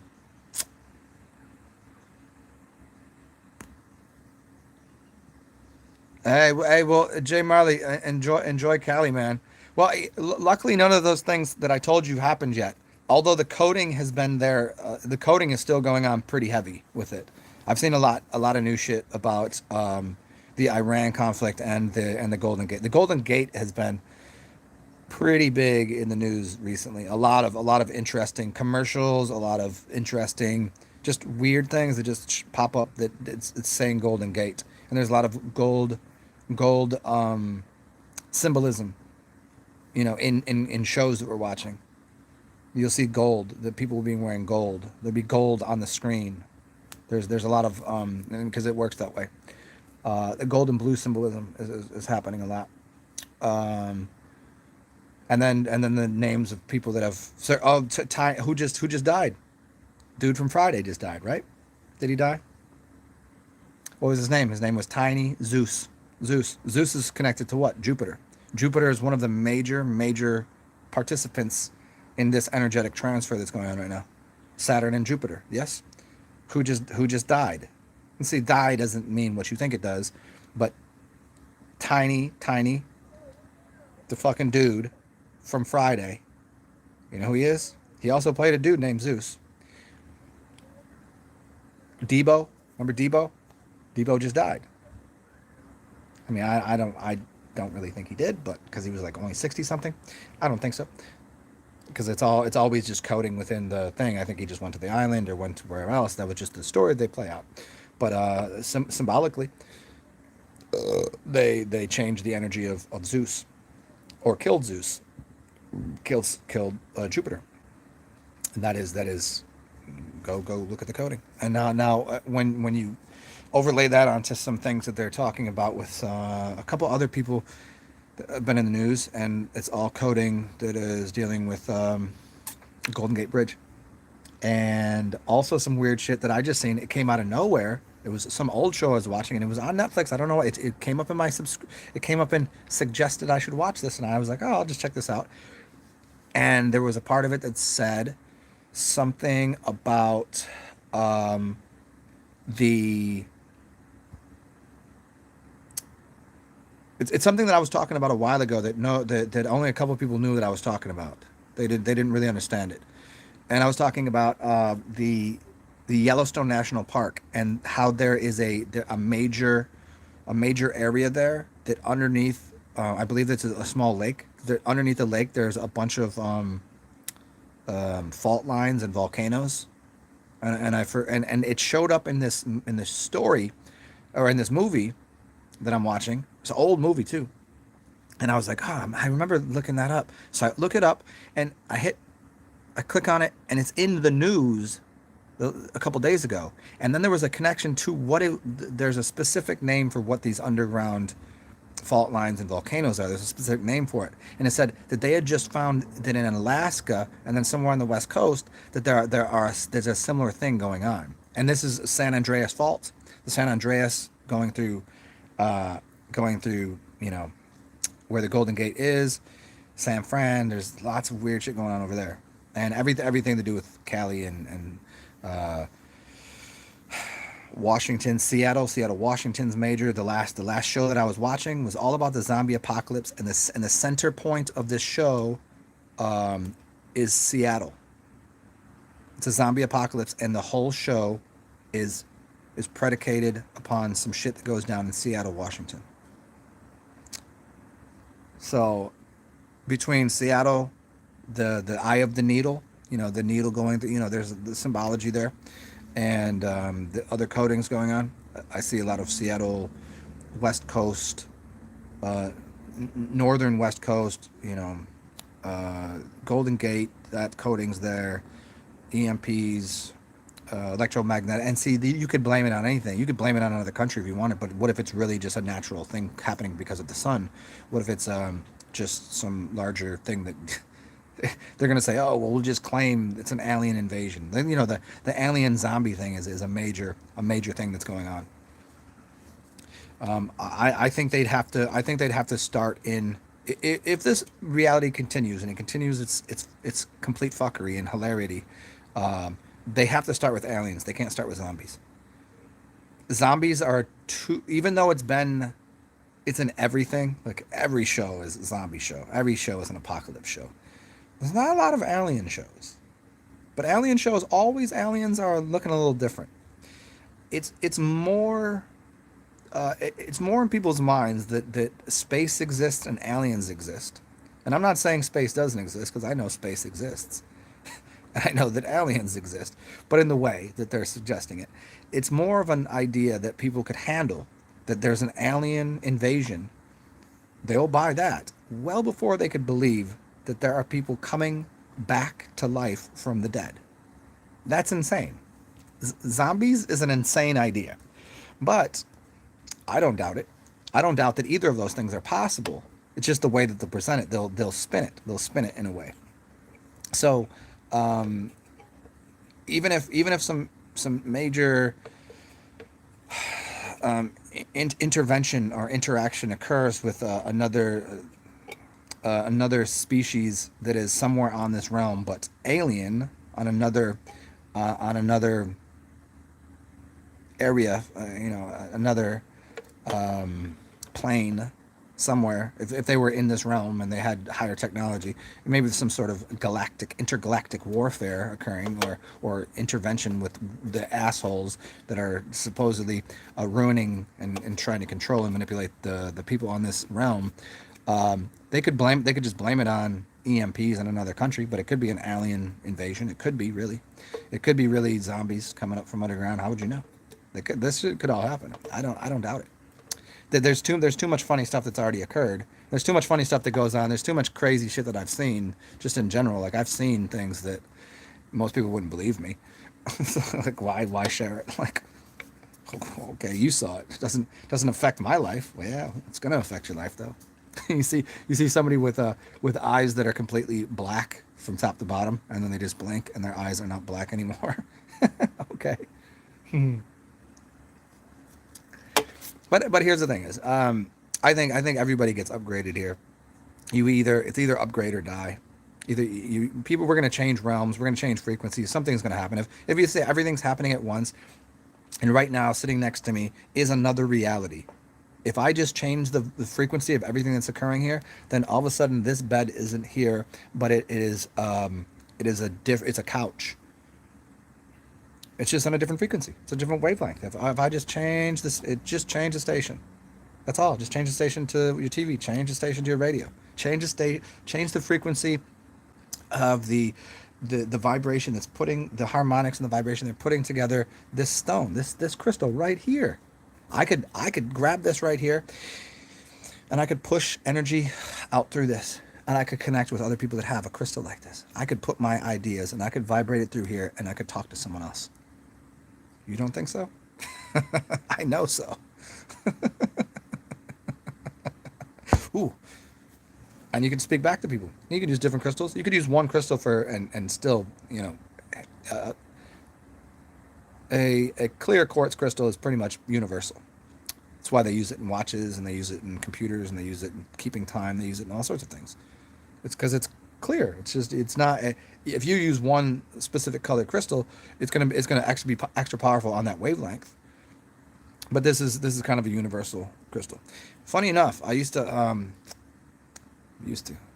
met this group of this. I don't even know how the fuck I came across these dudes, chicks and dudes. They had their own church, and they were a psychedelic church. I did not get to do any psychedelics with them because I just only met them for a little bit. They were called I don't know, maybe somebody knows these cats. They're called the Crystal Grippers. Yeah, because they would do psychedelics, and they would just grab a crystal and just hold onto the crystal. And I think what had happened, because he kind of told me stories like, it's how some people have their like thing, like whenever they're like tripping out or whatever, they're like, they need their blankie or they need something, or they got to be near a tree or something, and somebody just grabbed the crystal and they're just focused on it, like, and then they learned that maybe they learned, I don't know, that this actually is a resonator of energy, that by holding this I can connect to something else, perhaps. Crystal Grippers. You should look it up. I think they have a website.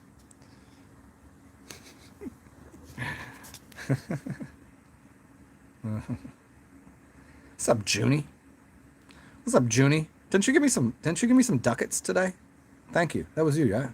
If it wasn't, well, thank you anyways. But somebody did. I forget. I just noticed it when I woke up. So thank you if that was you, and whoever else has, and whoever hasn't, but whatever. Um,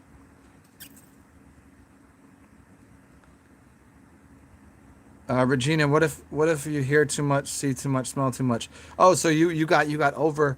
Oh, so you need a grounding. Oh, so Regina, you need a grounding agent. You need something grounding for you. A lot of people get too high. You literally get too high. You get too heady, and you need to pull energy out of your skull, and it needs to go into the earth, into your feet, into grounding things. You need heavy, dense materials. You need earthy things. Because sometimes, like, being on another realm is cool, but if you're there all the time, it's kind of like you're levitating and you can't really interact with the normal things and with people because you're on another level. You literally cannot speak to them.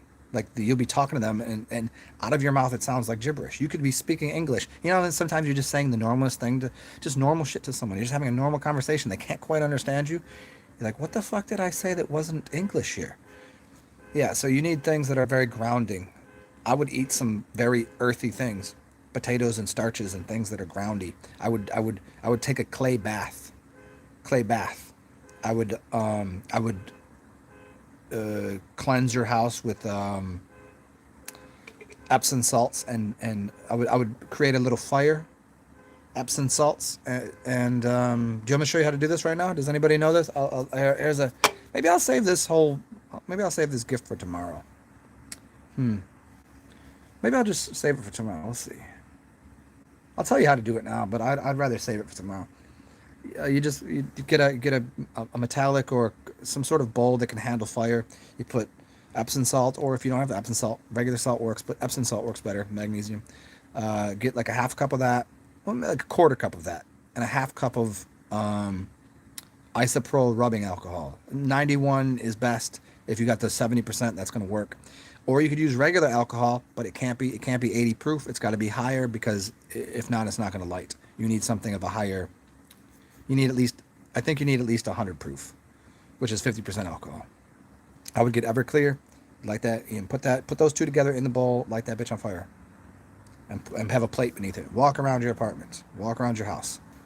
That will burn off stagnant energies, whether they're real or etheric. That kind of, you know what I mean. It will make your house smell fresh. It'll get rid of stagnation. You'll see this the sparks. You go to a corner of the room. Watch how the sparks and everything change. Watch how the flames just, and then it'll just calm down. Walk around the house. It'll kill off stagnant energies, and then re-energize the house with your favorite herbs. Most people like just to use, burn sage or whatever, or just you know burn a burn whatever your favorite. I don't know. I like a patchouli, whatever I got sitting around. Yeah, you can burn any kind of thing. Just fill your house up with an aroma.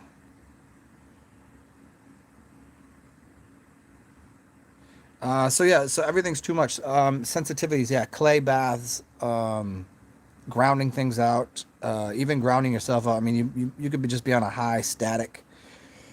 You could have too much electrical charge in you.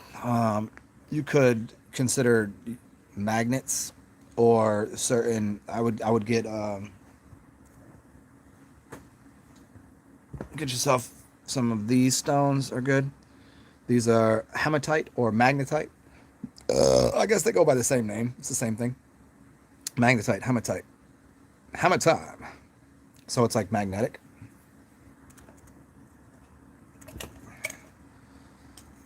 Let's see. I got one here too. Uh, let's see. Let's see if they work. Oh, it's a little heavy. Yeah, I don't think it's gonna be able to pick this up, but oh, there it goes. Oh, here, you can probably see this one. Let's see if you can see this. Okay, I don't want to get this too close. I'll screw this up right here.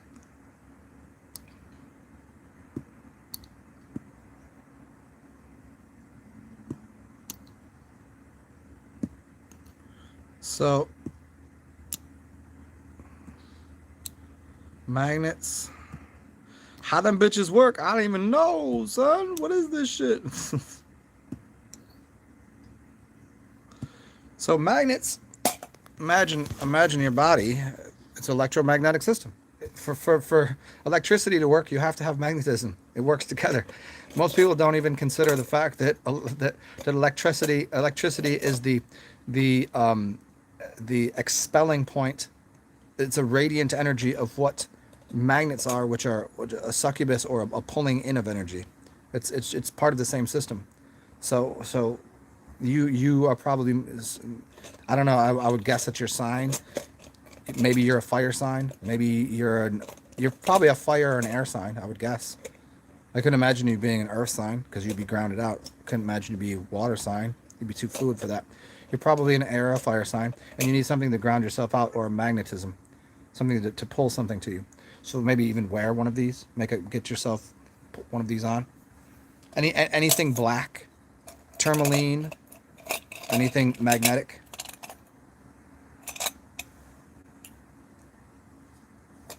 Oh, look at, I got one of these in here too. See, we can have two. We can double up. Uh-oh. So you could just kind of, and we could, wait, 3:33 right on time. And fun enough, if you take these, remember I've showed you this a lot of times. If you take crystals and you take crystals, magnets, crystals, magnets, and then you take some copper, crystals, magnets,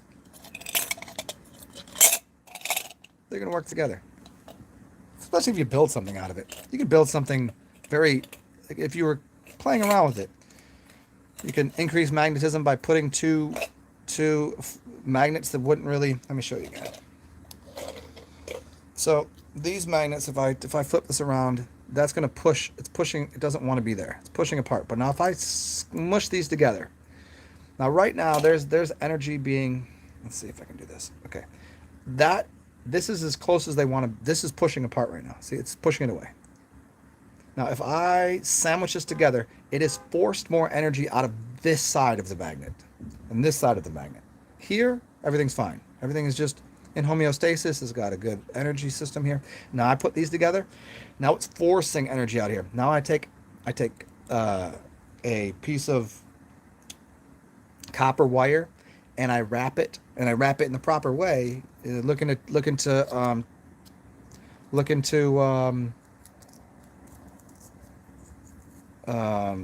Rodin coils. Marco Rodin coil. Just look up a Rodin coil. It's a way to wrap something. You wrap one of these with that. After pushing these magnets together in the wrong direction, well, it's the right direction. Now you're using that, so you're creating. This is so static electricity. This is static. Doesn't even, it wants to be there. Now it doesn't want to be there. Now you force it. Now it's pushing energy outward, and now you're creating an electrical current. Now put this next to this. Now you're using this as this right here is energetic. Using this as a energy system. Now put this inside of now you don't want it to move. Go ahead and grab yourself some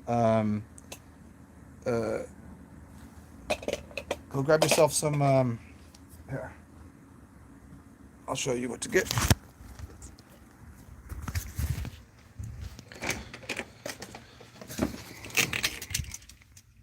Get yourself some of this epoxy. Get yourself A and B. Put these two together, and you'll build yourself a something that would look. Now here's an upgrade.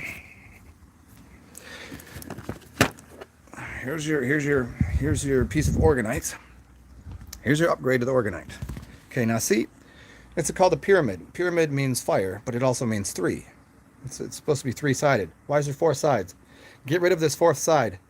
See, these angles are 90 degrees a piece. 90, 90, 90, and 90.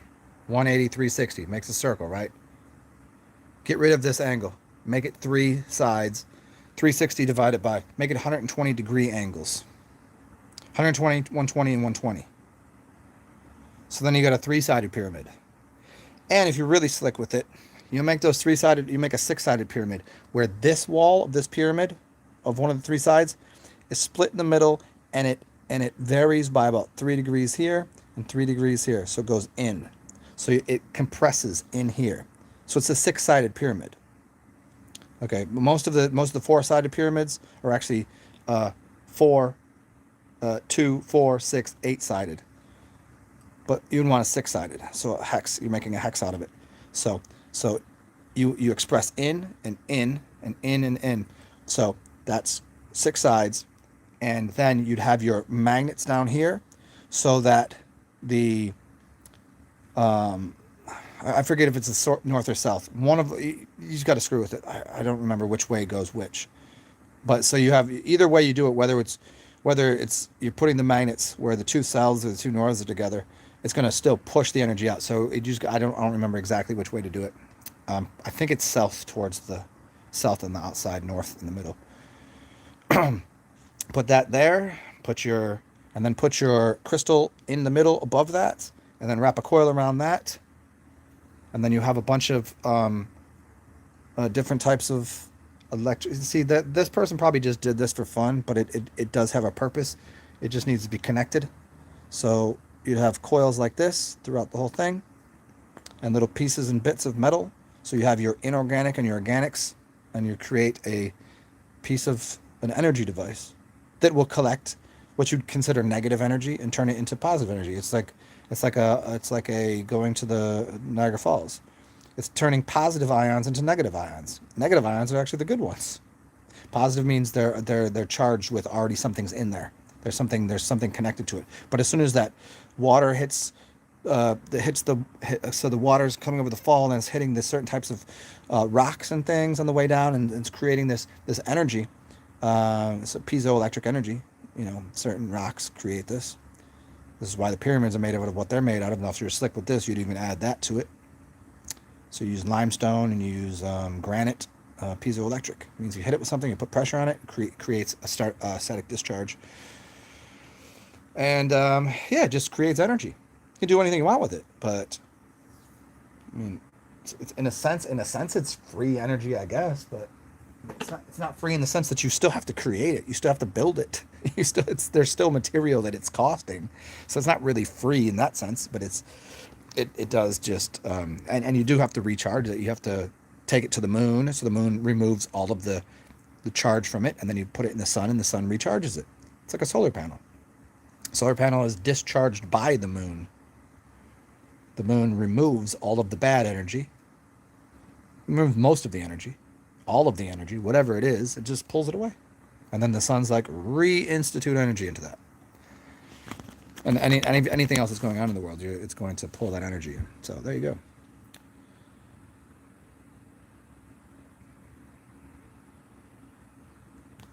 go. Z Nation. Yeah, Z Nation, good. That's good stuff, man. That was I watched that in a couple days, man. I watched the whole series. I got sucked into that. It was a good show, man. Yep. Z Nation is I was telling people you got to watch that. It was right on. That's one of the that's really close. You get knocked the fuck out. Yeah. Yeah, hey Regina, hopefully you're still here and you caught the last part that I was just talking to you about. Oh shit, Matthew, I'm gonna have to look this up. Oh, the FIFA Dep Bladder. Interesting name too. I'm gonna have to look that up. Crystal grid lines lay under San Fran. Interesting. Yep. Oh, his name's Sepp Bladder. Still interesting name. Yeah, you know what? New Orleans has an underground city they don't tell anybody about. There's an underground parking lot that we have. Supposedly during the 60s they built an underground expressway. I don't think it was built. I think it was already there. But they told you and they said, "Oh no. Yeah, we just decided not to use it." They built this whole thing. They just dug out the whole underground to build an expressway, and now they use it for parking for the casino. Interesting. And it's funny where it comes out where the parking lot would be, where the underground supposed underground expressway that they built, which was never put into use, which is completely retarded in a billion ways. It comes out where the World Trade Center is, and the World Trade Center here was 33 floors. It just got bought last 5 years ago, 4 years ago, and it was getting turned into a hotel. It might be done. It might be done by now. I don't know.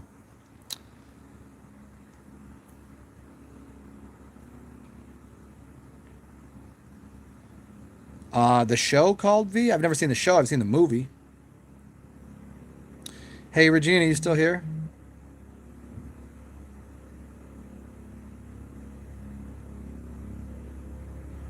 Yeah, zombie aliens. That's what's up. Stan, was the aliens are too smart to take over the Earth?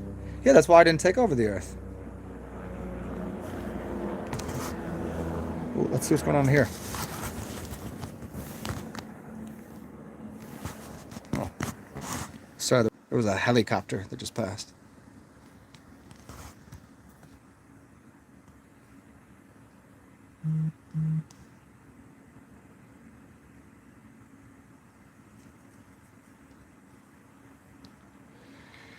Yeah, the carbon-based to crystal-based. There's an interesting thing. There's a bunch of videos I did a while back, maybe a year and a half ago, on silica crystal and carbon-based creatures, which I think is pretty interesting, especially considering the numbers and what silica is, and Silicon Valley, and what silicone is, and silicone titties, and what carbon is, and carbon footprints, and blah blah blah. There's a lot. There's a lot of interesting shit there. What's up, Inferno? Obsidian is good too. I could see how peanut butter would be very grounding. Yeah. Well, because peanuts are actually a legume, so it's an and it's very insoluble. And yeah, and then lots of good oils in there. Yeah, peanut butter. I can see why. Definitely. Sage and Palo Santos is what's up. I might depending on. I'm gonna look up what's going on with the lights. I might walk you guys over to the other side of the lights tonight, because last time I did, it got shut off because I went late. I was like 10 o'clock and they shut it down like 10.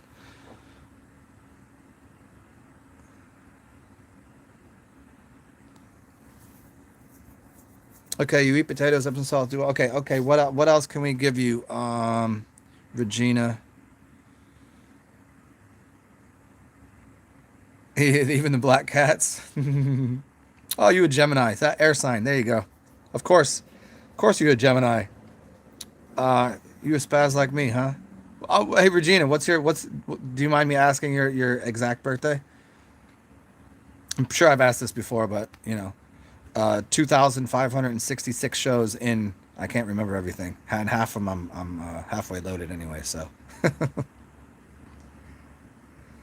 uh, yeah, anything black or dark. You know what you might get, Regina? Get yourself some Tiger's Eye. You got any Tiger's Eye? That's our birthstone. Tiger's Eye. That might help out a lot. That's gold and black. Gold and black, or like copper and black. Yeah. Silver is antibacterial, antifungal. Copper is energetic. Yeah, like that thing there. I have gold, silver, and copper. That jar that I just showed you. So I have a magnet. I have crystals, copper. And I'll show you. Here's what I keep in here. I keep a crystal. Well, this one I usually keep out over here just for playing with. So I keep magnets. I'm not going to touch my computer with those. Keep quartz. I keep my crystal skull. I keep some hematite or magnetite. Now that I can put next to Peter. It's not too strong of a. I keep silver, just because there is an electrical capacity to it, and it's also just a cleansing thing in general. Got another one of these. I have my copper, which is radiant. and be able it holds electricity. And then I have 24 karat gold.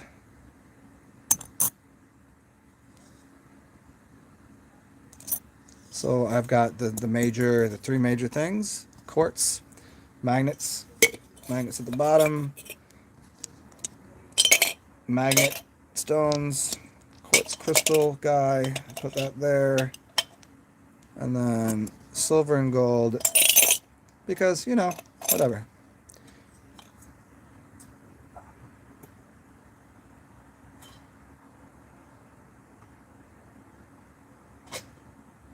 And because we'll have some fun, I'll just put this right on top, see if we can't communicate.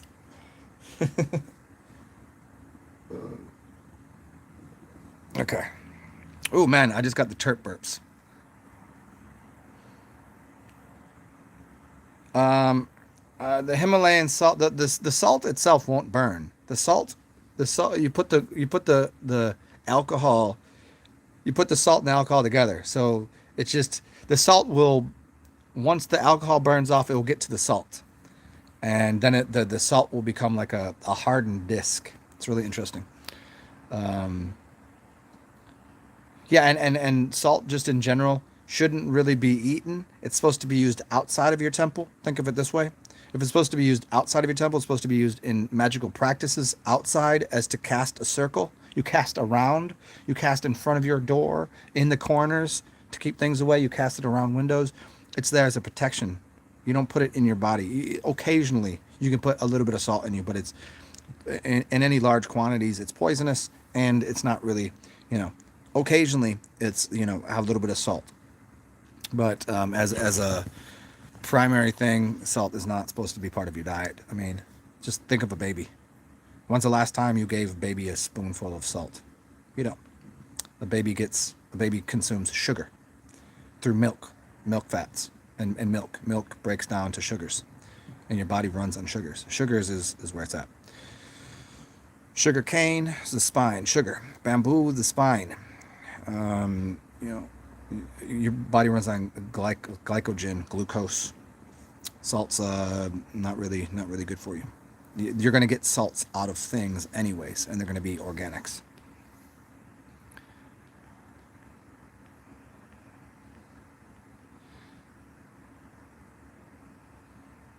Oh yeah, the beehive. What's up?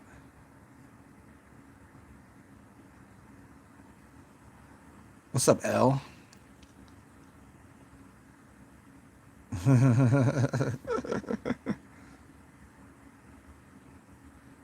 Yeah, Christopher knows a little bit about pyramids, man. I've done videos in the past on the power of pyramids. I've never got too deep into it though. Um, yeah, you gotta watch out where you're putting them because sometimes, yeah, putting it near your router, yeah, it depends on what the thing is doing. Some of it are pulling energy, some of it's altering energies. Sometimes it's good to put near something. Like if your computer is bugged out, put it near your computer. Maybe that's. But sometimes like a router, if it's working, like it's you just all that thing is anyways is just all it's doing is transmitting information to you. So it's not like you need Organite for it. If it's not working well, maybe Organite might help. Like some people like it could amplify a signal, but then in that case you would just get the one that you plugged in the wall that is the signal amplifier. You're welcome, Regina. Stream is free. Is it freezing for everybody or just for you? That might be on your side, Stan. It only froze once over here. Nice, dude. Aviv was an 80s RV show about an alien invasion. Yeah, everything I've been watching lately is alien apocalypse, zombie shit. Is it infesting? Is it festering in my mind to make me believe these things? No. I've always believed to a degree in the alien degree. Like I've never thought that aliens didn't exist. I've never thought that people are aliens to me. I don't know that where someone comes from. I know people are all different to me. They come from different realms. I'm not. I wouldn't be I wouldn't be surprised if I seen a green looking alien walking around. It wouldn't bother me. I'd be like, what up? I don't fucking know. I've seen a lot of weird looking people. A zombie thing, that's a little strange, but I don't see why not. Reanimation of anything, all you have to do is instill it with consciousness again. You can put consciousness or an electrical discharge in anything. I mean, think about what zombies are. They're mindless drones, basically. They're just they're doing nothing. They're thoughtless, mindless things. And people are mindless drones anyways. So how far are you away from just saying, hey, we can reanimate something? If you look at a piece of metal, and we take that piece of metal and we turn it into this thing, and we put this computer with it, and it's a robot walking around. What's the difference between a robot and a zombie? Not really much, huh? You could shoot a robot anywhere you want. It's not going to kill it. You have to shoot it right in its main hardware. You'd have to kill the hardware. How do you kill a zombie? You can't shoot it in its arm. You can't shoot it in its. It's not going to do. You have to shoot it in its brain and its major. But it has no feelings. It has no emotion. It's just doing the thing it's doing. A zombie is no different than a robot. If we're being completely like baseline with it, just because you think it came out of the ground and it's where did the metal come from? Out of the ground. Where did the body parts come from? Out of the ground. What is the number one thing the robot's doing? What is its purpose? Oh, what needs to get this task done, and that's what it's programmed to do. Okay, so it's going to do that. So what's a zombie do? Well, its number one task is to go eat brains or to kill something or whatever it's doing. Get that thing. That's what its number one objective is. Same thing. How do you kill it? Can you shoot it in the arm? It's not going to do anything to the robot. Just break the arm. So I can rip off both of the zombie's arms. Yeah. I can rip off both of the arms of the robot. Yeah. How do you stop it? Blow out its hardware system. Pretty same thing. So 12th of July, 57.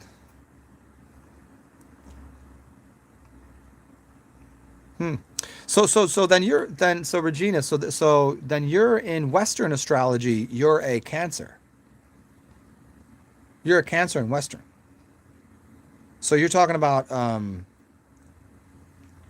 you're talking about Hindu, like a Vedic. You're talking about in Vedic, you're probably a Gemini. The Gemini goes from the 24th of May, 23rd of May to June 23rd.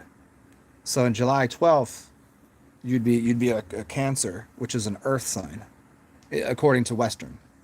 But I don't know about I don't know off the top how the other ones work. I know the dates kind of get screwed up a little bit, according to the Vedic.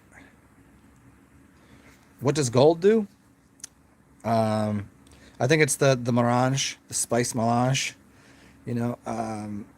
I don't know specifically what it does, but it does something. I just haven't had enough of it in my life. I've never like attracted to it. I never wanted it. It was never like, I need gold. People are like, I need gold. I mean, it must have some sort of value. The fact that it seems to be, it's very valuable. Everybody's like wants gold. What is it? It's malleable. It's weird. Have you ever played with a piece of gold? It's like, I thought this was metal. No, you can fold it. You can play with it. It's like it's a different substance. And the fact that it's so heavy, I don't know. The fact that Indian people have so much of it, they eat it. But then there's this interesting thing about like, there's a way to make gold. I've heard that you can just throw enough voltage through mercury, you can make gold, which is very interesting if you start to study red mercury and just the idea that they try to tell you that mercury is poison, but mercury was the messenger. Mercury is silver fluid. It's a metal that is literally at the temperature of normal everyday life. It's liquid. Mercury is liquid. It's not poisonous. So they're telling you that Geminis, ruled by the planet Mercury, are poison. Nobody likes Geminis. They love Geminis, but they hate Geminis. They love to hate Geminis because they think it's a silver surfer. It's a silver cord connected to another realm. It's connected to Mercury, the messenger. It's the messenger of the gods. It's a duality. It's like it's the most dual sign ever. And I think that's the two different realms too. But I've heard that if you run enough voltage through Mercury, you produce gold. Perhaps. I mean, why was everything gold? And why was everything formed? Did they just fill up Here, you see these giant gold statues and things. How did they make them? My thought is, you put mercury into a mold, and then you throw enough voltage through that, then it takes form as a piece of 24 karat gold.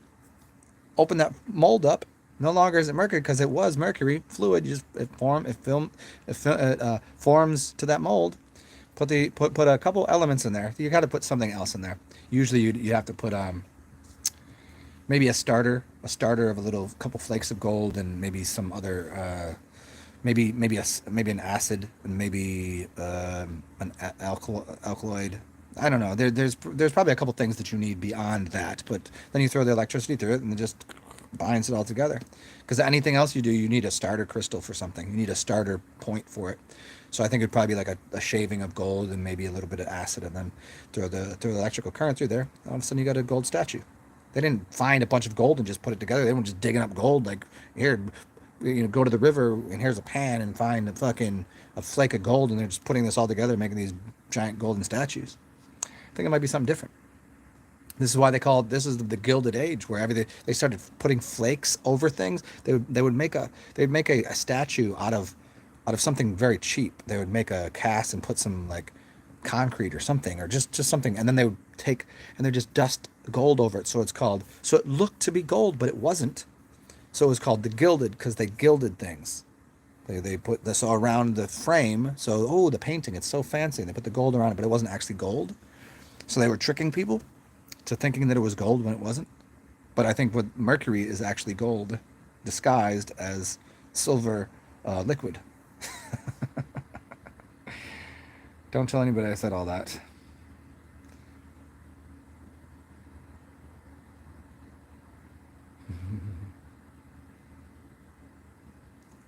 Candyland, do I think the conjunction on the 21st? Yes, yes. This is what we've been talking about the whole time. Feel free, Candyland, to go listen to the whole video, and I have dozens of videos on the 21st. Um, I don't necessarily tag my videos properly, so it's kind of the luck of the draw because I just have so many videos. But you could find what I think about the 21st on the video I did of David Blaine and the decoding the Ascension. And then I have other videos that you might be able to put 21st of December. You might put something in there. You'll find it. You just scroll through my videos. There's a lot of them, but just look for whatever captures your imagination. You might find it. But yeah, it'll adjust energies. Arcane, don't I have moldavite earrings? A couple years ago during Mardi Gras, I sat down and started talking to some dude, and we just got into crazy shit, just having fucking party, man. Started getting drunk, talking about crystals and energies, and started talking about moldavite. He's like, dude, moldavite, you know about that? I was like, yeah, it has a very powerfully thing. It has this really powerful thing to me. He's like, dude, and I was like, oh, those are moldavite earrings, huh? And he's like, dude, you want them? I was like, you know what? I was like, I do have. I was like, my holes aren't even closed. I haven't had an earring in years. This is from 20 years ago. They still. I was like, yeah. So I put in my ears. Next morning, I woke up, not there no more. Lost them.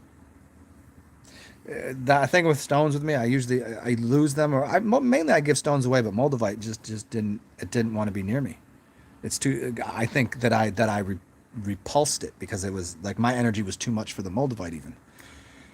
It's a very interesting stone. Yeah. Your moldavite keeps disappearing. It disappears. Yes. Yeah, moldavite is very expensive too. It's very expensive. He gave me fucking two giant chunks of moldavite, probably $100 worth of earrings. Um, yeah, but yeah, that's yeah, moldavite is very very very different, man. I've gone into crystal shops before, and I was like hungover or something, and I was like, oh dude, you got moldavite in here, and I go, yeah, we do, and I was like, don't tell me where it is. I was like, I'll be able to find it because as soon as I get near it, I'll have to vomit. And so I'll be walking around the store, and I'm like, oh, it's right over there, isn't it? I'm like, yeah, it is. I was like, I gotta walk that way. Like when I'm fine, when I'm not like hungover, I'm good around it. Like I could just sense the energy. It's very palpable. It's a very palpable energy. And that's like, even if I'm not even like on my thing, like, you know, like that's just a normal day. It's like I'm not like fasting or doing anything special. Ow. I just can sense the energy of the Moldavite. Do I think it's a like some alien stone that came from a? I don't think so, because I don't think that's how it works. But it's something different. It's something wildly different.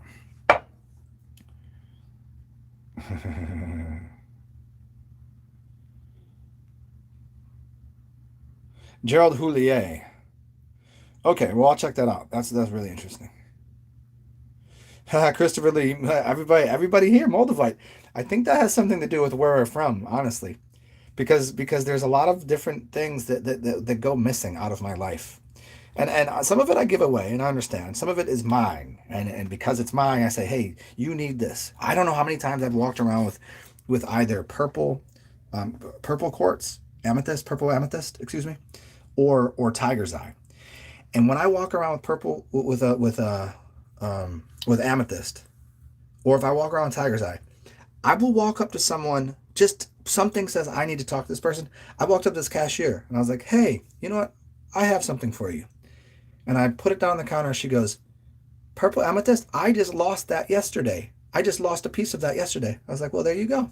And I've done that with amethyst multiple times. And tiger's eye, there's no way anyone knows what tiger's eye is. I walked up to this dude. I don't know why. I just was like, well, I was like, hey. I was like, hey, you know what? I have something. I have a stone for you. And he goes, a tiger's eye. He's like, that's my wife's birthstone.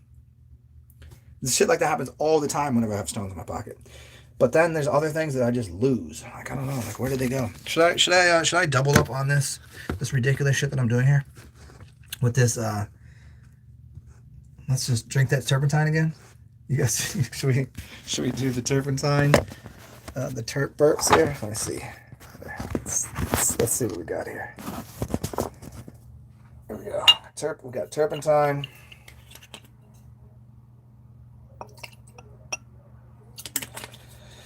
I'm gonna add a drop of not too much DMSO, because I just don't think it's needed, but it will help to.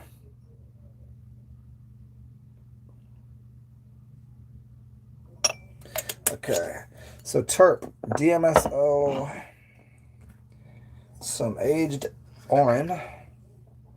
Oh man, that's funky.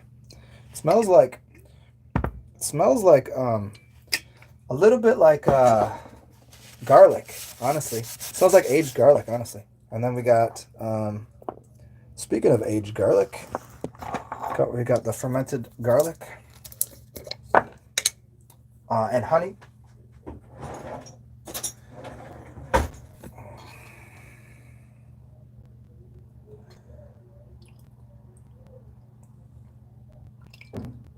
Okay, fermented garlic, honey. Okay, that's good.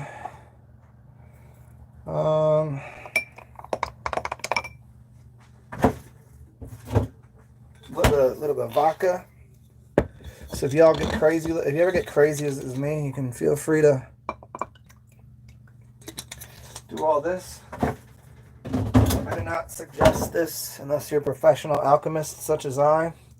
And here's what I'm gonna do. I'm gonna add a little bit of this. This should probably help a lot too. This crystal energy, which is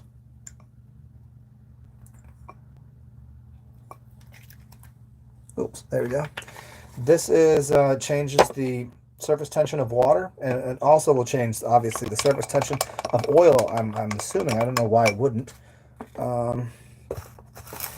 Charcoal does not seem like a good idea right now. I'll do that afterwards. Clay and charcoal I'll do afterwards. Oh, and we need a little bit of, I have to order more of this.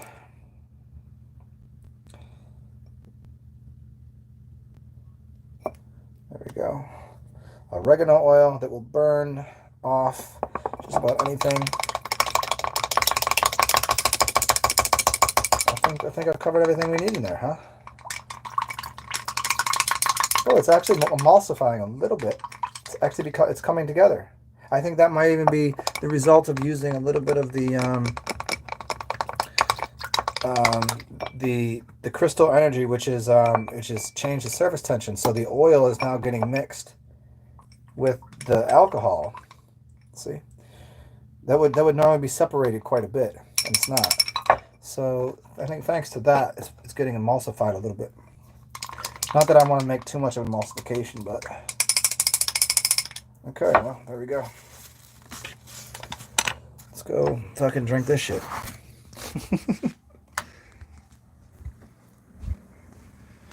So to all the newbies here, anybody that's new, you are always feel free to you know, as this is my gift to all of you, and the other 2,360 videos that are all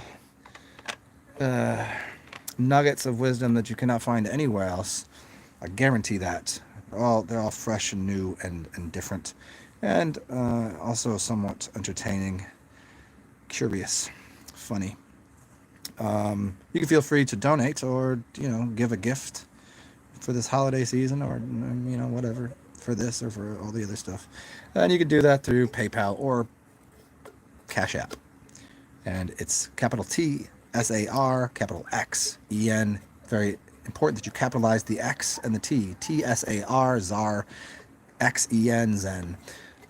Capital XEN. And that's $, then that, or paypal.me/, and you'll see that beneath in the description box. Thank you. And let's get to drinking this shit.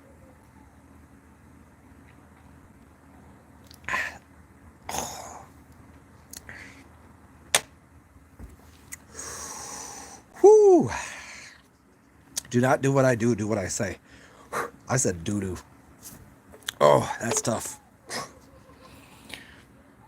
Oh, that gave me the tingles. I might need a little more sugar in there.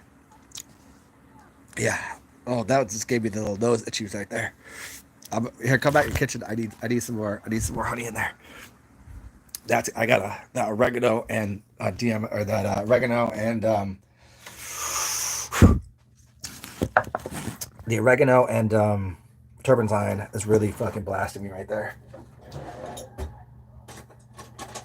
Just gotta take some regular honey this time, because I can definitely taste the garlic in there.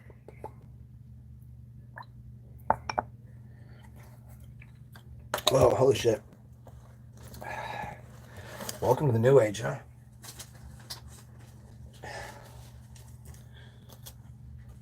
Oh.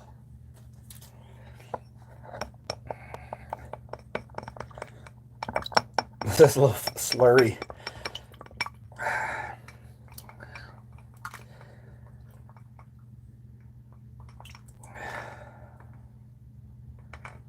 All right, well, I'll be with you guys in 1 second. We'll get to any questions or comments, or and also everybody on here, if you want to, we'll do a Zoom. Let's do it. If you guys want to do a Zoom chat, I will open up a Zoom room in a little bit.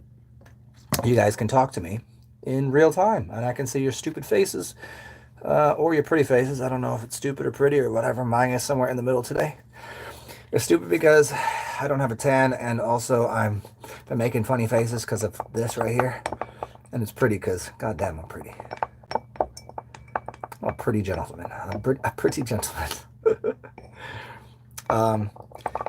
Yeah, but you guys don't have to. But you do. I will force all of you. You have to at least say hello. You can't just walk in. You don't have to be on camera. But you got to say hi and introduce yourself. A couple people have come in and try to get away with not saying hello, and that's not okay.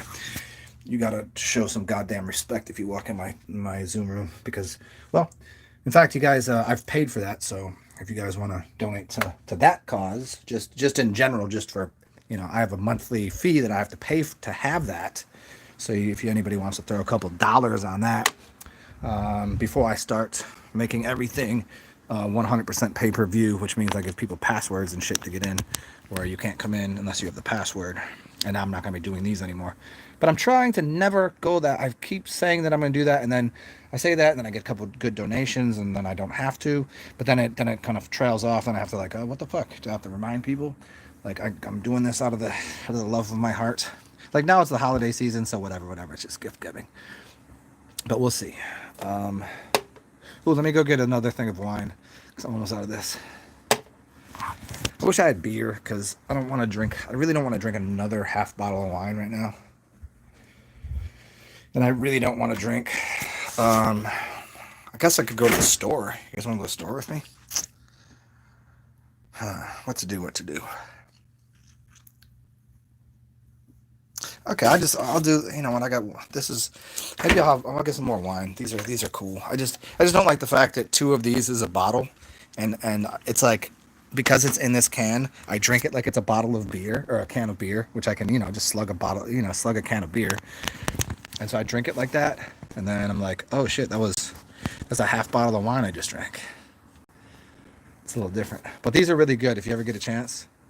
These 14 hands, these little horsies. This is a really good really good wine. Pinot Grigio. It's really, really good. And I've had a lot of really good wine. I usually just stick to cheap boxed wine because it's not really worth it just to tie a buzz on spending $30 on a bottle. I'd rather spend $18 on a box of Franzia.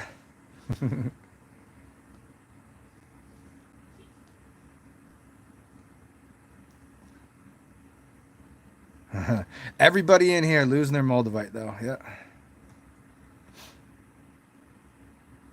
Regina, since you got, yeah, so you went from Microsoft to macro hard. That's kind of what I do. Walk around on a regular basis, Microsoft, and then if you got to play macro, if you got to get hard, you got to play macro. It's like going from Microsoft to macro hard is like being a grower, not a shower. Yes, that's a grower, not a shower, man. Yeah, the Shungite will upgrade the power for sure. Yeah, every zombie film starts with a vaccine. Not all of them. The old ones didn't. The newer ones do. Definitely is Matthew. Everyone that I see, there's always a vaccine. Yep. Maybe what I'll do is I'll this next glass of wine because I put alcohol in the shot glass of the mixture. So I got like I don't know, a shot out of that and 4 glasses of wine. And I haven't really drank in a couple weeks, so this will have a nice little buzz. Maybe it'll encourage me to go outside, and I'll go to the store and I'll get some beer, and we'll go. Maybe we'll go to the park and we'll look at the lights, or we'll go to the river, and maybe or the river, the bayou, and see if anybody's playing music out there. Either way, we'll find something to do. But we'll do that. We'll do that. Ah, man, I don't know if. Yeah, I guess it would work. I guess we could do that on. Well, I'll change it over from this to the. Oh, see, I don't know. Well, actually, yeah, I can do that. Okay, because I can use my phone as a hotspot, and I can still bring my. Well, I don't want to bring my computer out. Yeah, we'll see. I think what we'll do is we'll change it over to Zoom in a little bit, about half an hour. Give me half an hour, then I'll see if I can't get out of me what's in me because I think my stomach is or my intestines are a little warm right now, and I might this concoction might be doing it. So I'll evacuate internal environments, and then we'll take an outdoor trip and have an adventure time and go look at some cool lights, and we'll see what comes up. But we'll do that on Zoom. So you guys, if you do this right now, if you guys don't have it, download Zoom. Just go to zoom.us. All you got to do is put your email in. Just get a name and password, and then I'll give you the classroom, and you can come in there, and you'll be able to talk to me like this. You'll be able to see me like this, and I'll be able to see you and talk to you. I'll be able to hear your voice. So if you haven't done it before, you haven't been on it, we'll do that. And you don't need to put your camera on if you don't have a camera, but I do appreciate the sound. And you don't even need to talk. You just need to introduce yourself. You could leave it off and you can just listen this way. And there is also the same thing if you never use a Zoom. And there's also a chat room, so you can chat the same way we are here, except I don't check that too often. And we can also share screens, and we can listen to music. So I can play. So if somebody's got a song or I want to listen to a song, we can play it. We can bang it out. We don't have to like on here. I can't. So there you go.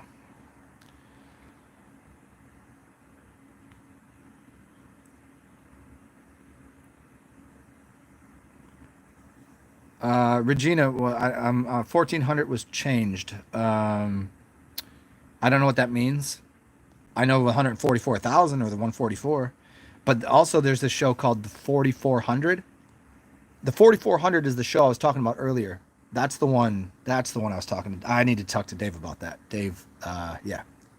Anyways, that's for you guys too. 4400. If you've never seen that show, that's where people time travel, and yeah, it's pretty interesting. They come out through a portal. Yeah, it's pretty interesting. 4400.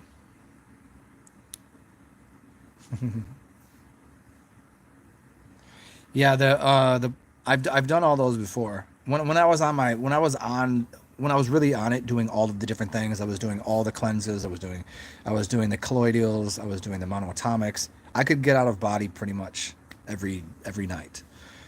It was just like I didn't want to have to rely on it. You know what I mean? I didn't want to have to rely on taking all the different supplements and things. And it was just too much. I was living too much of a sterile life, let's say. Like, here's what I did.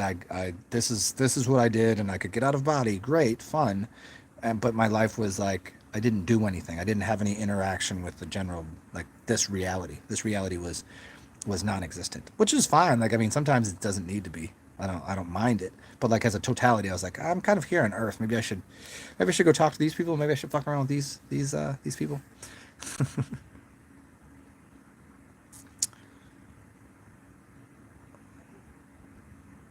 Regina, you're Danny Skylark's mom. Yeah, Christopher Lee. That's what I was just saying.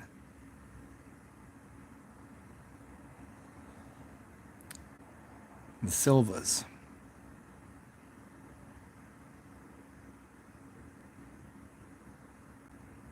Ah, Candyland. That's hilarious. You gave your mom some Moldavite and she still has it. Interesting. Maybe that's the thing. Maybe it goes to the places that people need protection or something. That makes sense. Like people that don't need protection from that type of energy, people that are that, maybe because we are that type of energy, because if it is some sort of alien, because a lot of people say it comes from a meteor or some alien type energies, maybe that's part of what we are. And it's like, why you don't need more of this? You already are made of this. So it kind of goes somewhere else where they need that. That's interesting. Oh, wow. Mm, honey. Wow.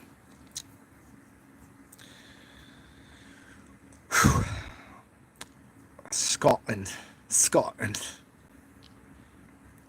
Yeah, Carson. See, so it actually might be connected a little bit to Gemini too, because the trickster, the Mercury, Gemini, the trickster.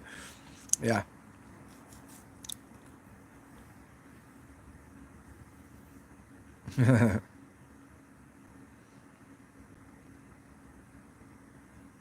Your friend was holding it in her bra.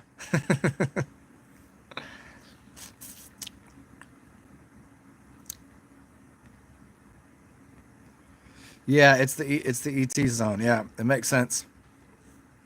It's funny that everybody here that would be fucking with me has the same problem with Moldavite. I mean, we're probably all the aliens, huh? Turpentine makes you extremely lightheaded and high. It can if I take it like this is my second. This is a lot, and it's mixed with a bunch of other things. Um, yeah, I can see how that would happen. I just I'm goofy with it. I just the first it's like the first time I drank aged urine. Very lightheaded, very heady. I know I got to get Moldavite, but I told you I had the earrings, and the earrings I had them for one day. Granted, it was Mardi Gras. Granted, during Mardi Gras, everyone's a drunken mess. You trade clothes, you give things away, you get gifts. Everything's a fucking mess. Um, you don't remember most of it. So I don't know. But I think I spent the night at some chick's house. Mm, you know what happens. Like chicks lose earrings. Some chicks lose earrings at your house on purpose. I know that game because they want to come back and get their earring. They want to come back and get their earring. Um, but sometimes it's just a thing that happens. Like, they just lose an earring and it's just like, but I lost both of mine. Yeah. You can't get yourself to drink urine? Dude, get your shit in order. You're a dude, right? Grow the fuck up. You know what I'm saying? Like chill. Babies drink their urine for 9 months in the womb. Get it together, man. This is aged urine, turpentine, oregano oil, fermented honey, garlic. Um, what else did I put in here? Vodka, and then there's a little bit more raw honey because it was just a little too. It's fucking heavy duty. Don't listen to Regina, Candyland. Grow up. Drink your piss. Christopher Lee, how old is the age urine in here is probably 2 years old. I have some that is probably 10 years. I have some that is old as like, and it's not, it's no longer. I wouldn't even call it age urine anymore. It's something. It's a completely new element, like very much so. It's completely different.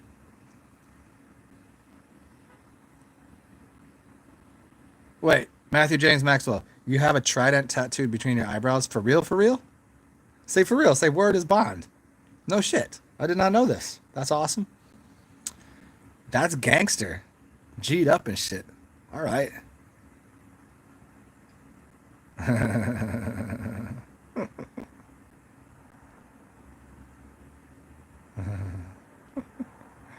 Christopher, you Comcast.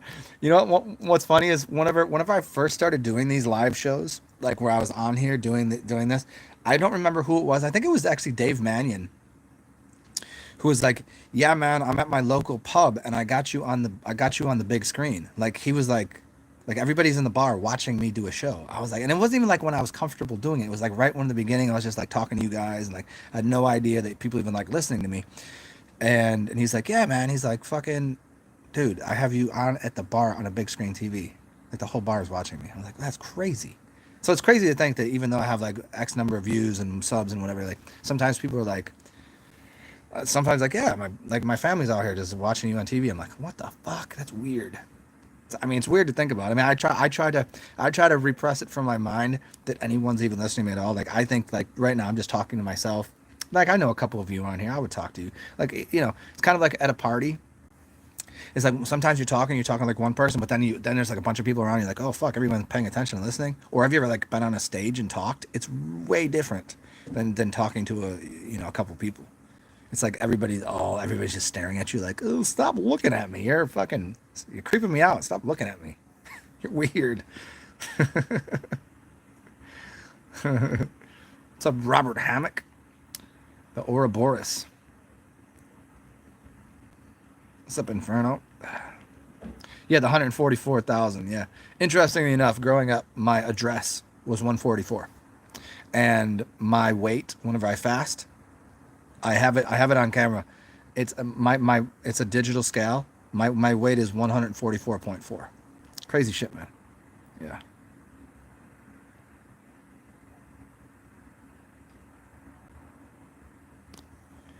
Hey, Regina, you lately my shows have been taking a lot longer to download. Like they'll take before they even upload from my side, I can't even watch my own show for about a day because it has to process the whole video, which means there's probably someone like just fine comb with the toothpick, you know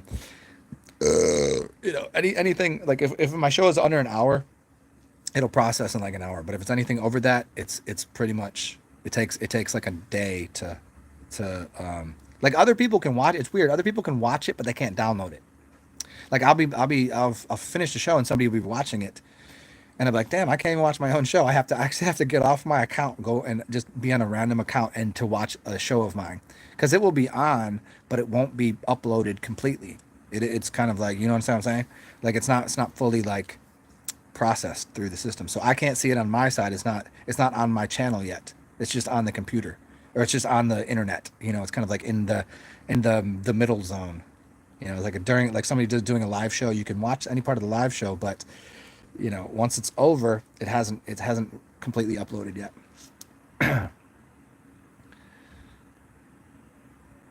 What's up, David? David Chaldez is up in here. What's up, David? What's up, man? Yeah, we got some age journey in here.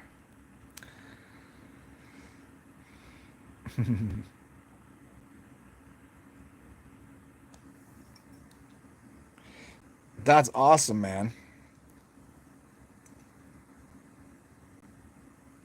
Oh, that right there. Wow.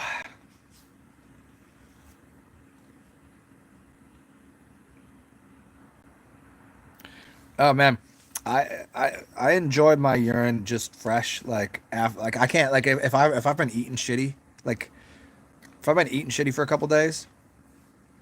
Oh, it's terrible in the morning. I don't want it. I'll just wait. I'll just like screw that. I'll put that into the save it for later jar.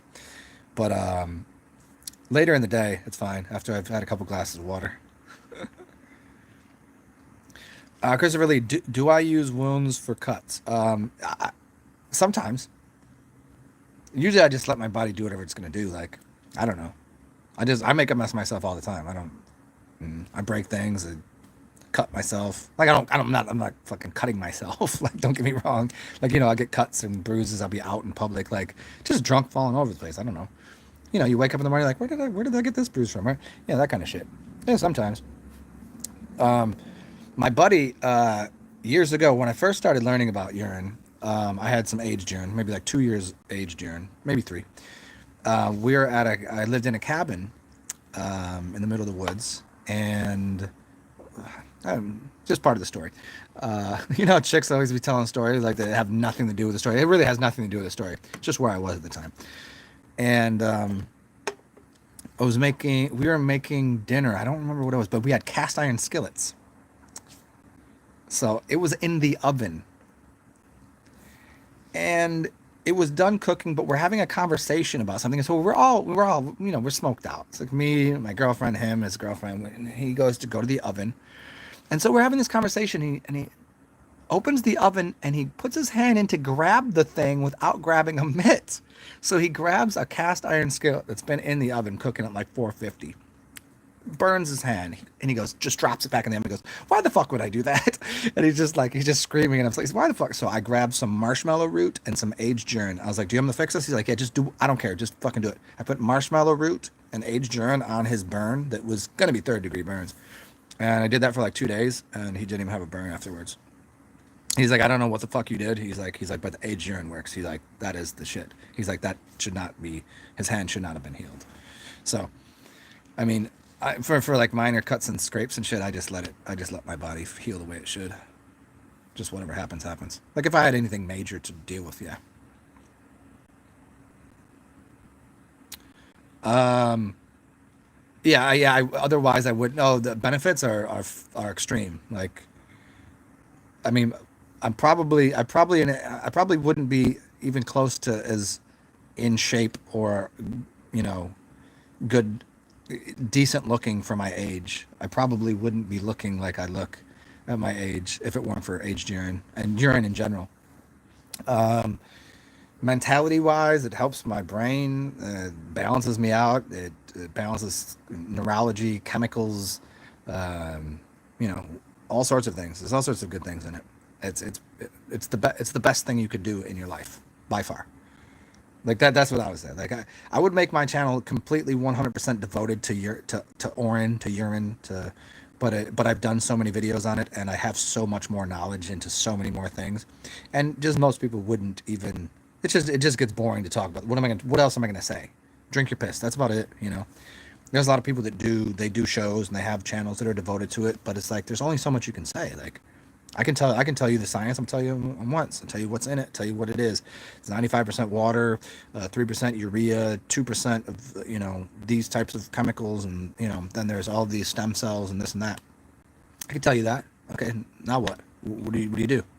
Drink it, age it, put it on your skin, bathe in it, rinse your mouth out with it, put it on wounds, snort it, put it up your nose, clean out your nose, put it in your ear for eardrops. That's the size of it. There's not much more to that. I make one video, but that's all I really need to do. So, and drinking aged with all this, killing parasites. The urea will help keep your skin hydrated. Like I like as much as I tell people it's the fountain of youth and it's the healthiest thing to do. I don't even do it that often. There's times I'll go weeks and I'll drink my piss every day, but then there's times like I probably haven't drank my piss in a month. I just don't. I don't know. I'm out eating, just living everyday life, making a mess of things, eating garbage, drinking alcohol, falling all over the place, being goofy. And I'm like, oh, I'm feeling so good. Let's get in order, cleanse, drink piss, do all that. It's a feast and famine, man. Feast and fast, in fact. It's not famine. Feast and fast. It's like the Mayans.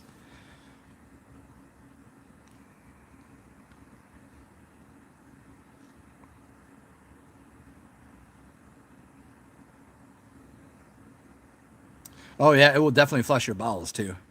You dream more, you have more energy. The only downside it is you might get so much energy you can't sleep.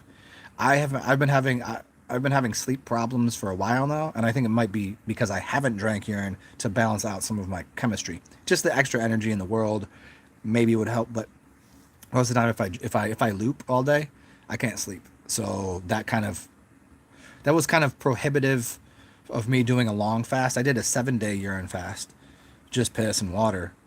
But the lack of sleep after 7 days is kind of tough. Like I mean, I was getting a little bit here and there, but yeah, yeah, man. It just most people say, hey, Candyland. Most people say start with your first piss of the day. Don't. If you've never done it before, drink water all day, and then near the end of the day, when it's clear, try it then. Just try a little bit.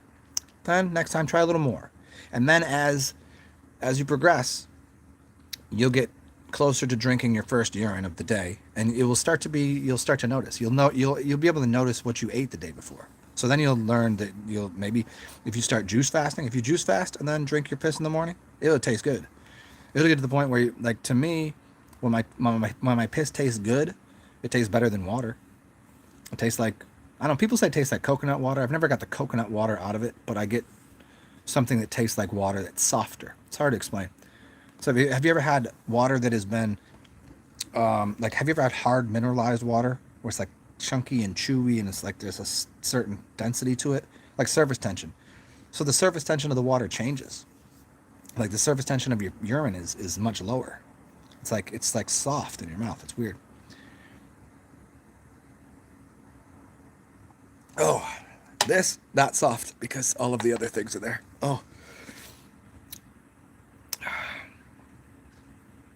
yeah, just look up Andrew Norton Webber if you want to go really deep into the research on it. Andrew Norton Webber, AquariusTheWaterBearer.com. Regina, yeah, marshmallow is really good for wounds. Because it keeps like a moist hydrate whatever you're putting into it, it keeps there like moist and hydrated, right? So if you're putting a certain herb, if you're putting a wrap or a compound or something on the marshmallow goes a long way.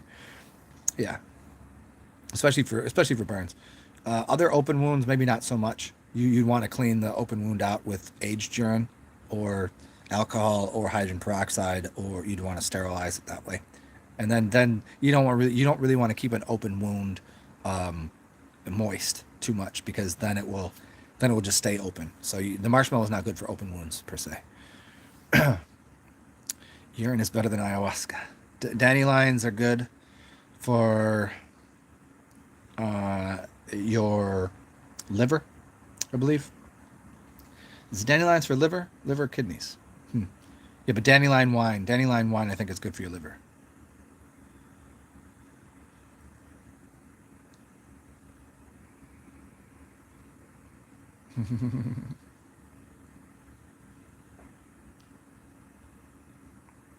Yeah, man, that's awesome, David or Matthew. Yeah, the rinsing with aged urine. If you do some oil pulling and then some aged urine, yeah, you good. Yeah, I think you'll be able to download it. You know what? If you can't, I'll try to download it and send it to you because I can eventually download my stuff. I mean, it's once it's on my channel, it's on my channel. I mean, again, like I said, you might have to wait a couple days, a day, even probably 24 hours. You should be able to though.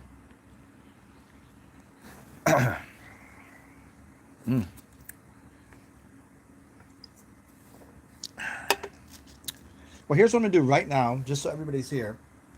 I'm just gonna open the room up for everyone. Um, because why not?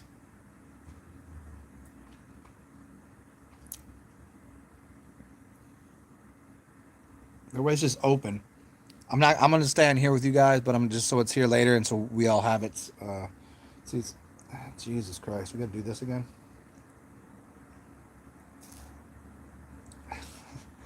Hold on a second. I just did this yesterday. I was just complaining about how it kicks me out of my own shit every time.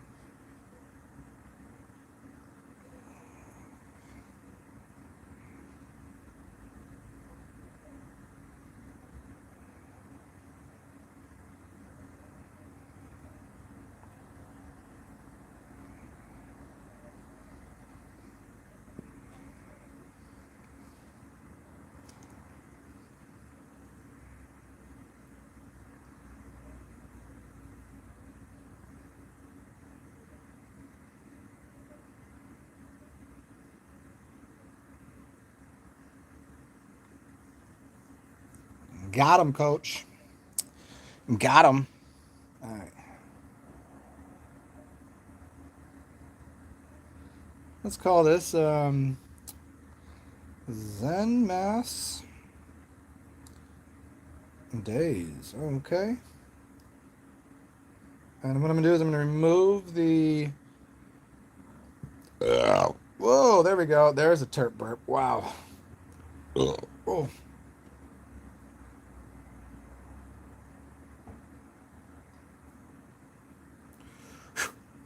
Oh man. Oh. We're getting rid of the password. Everyone will go into the waiting room. Host videos on. Participant videos on. Okay.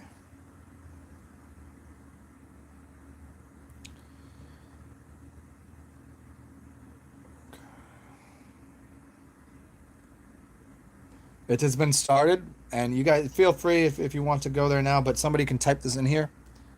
Um, I'm turning off, I'm muting this one, and I am stopping my video, and I'm giving you. What is the room number here? Here we go. Here's the room number 818 9478 4188. This is the Zoom room 818 9478 4188. We'll probably get to that later. I mean, feel free to just put it on in the background. You can mute the mic and mute the video, but I just want it on there. So it's there, because in a little bit I'm going to go see if I can't see if if I killed any little parasites in me. Candyland. Cheers. Yeah, feel free to look through all my other videos, man. There's a lot of fun ones there. Early ones are one directional teaching. Middle ones are kind of a little just me talking philosophical, and then later ones are this kind of back and forth. It's a haberdashery.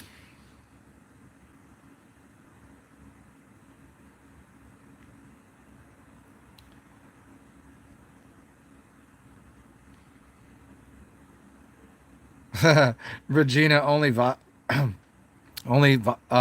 Vodal gin. Hey Regina, Vodal gin? You mean like gin and juice, or is that vodka? Is that supposed to say vodka?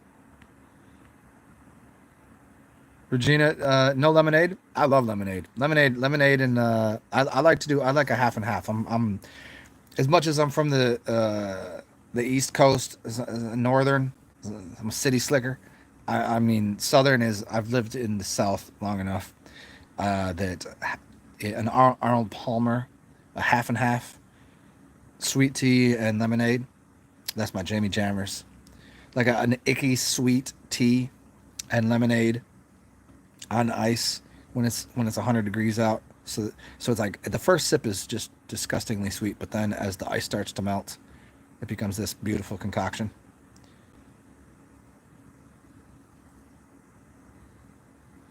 All right, there we go. Yeah, let's see. Duncan. Well, I'm gonna admit you guys. Whoever's here, if I get here, you guys are admitted to the room. If I get to it, I'll admit you. But Like I said, oh, vodka or gin, cool. I'm not gonna be on there. So, and again, you can go to your settings. You should have a video and an audio, and you can turn those both to negate, but you'll be in the room. And anybody else that goes into the waiting room, you're just gonna have to wait. Big D, the big D up in here. Oh shit. Okay, who is that? Amanda Hugginkiss. It must be. I'm gonna go with that's Jay Marley. Would be that. That would be him. But we will see. I would put money on that. That's Jay Marley, but oh wait, it could be Unstance. Could be Unstance would do that. Oh no, it's not. It's Christopher Lee. Christopher Lee got jokes now. Oh shit. Christopher Lee got. Hey. So I'm gonna still stay over here. I'm not gonna be. Hey man. Hey, I'm gonna stay over on the other thing. So just you could pause this side. I'm not gonna be on here quite yet. This is just so it's available for people. Yeah.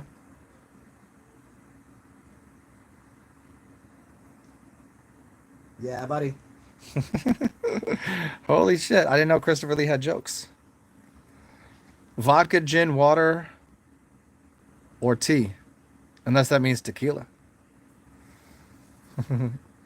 Regina, oh, are you out of here? Is that what that means? Or are you saying you could come over this thing?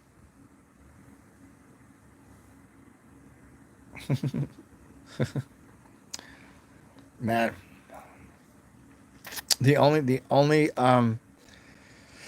my only slight concern is if I do go out into public after this, I might really have to eat a bunch of fibers and things because I don't want to shit my pants in public. I mean, I don't want to shit my pants in private either, but just yeah, no tequila though. Regina, next time I see you, we're gonna drink tequila. I'm upgrading you from vodka or gin. We gin and juice. So you drink gin, so you must be a little more ghetto. Regina must be I'm gonna say you grew up in North Carolina with a hard F, North, or Norfolk, Virginia. Uh, Grandma, you got a couple little rugrats. And you like the fun grandma that gets drunk on. You drink gin and juice at the party though. Everybody comes to cook out because of you. I just make up things in my head as I go along, but I'm probably pretty close.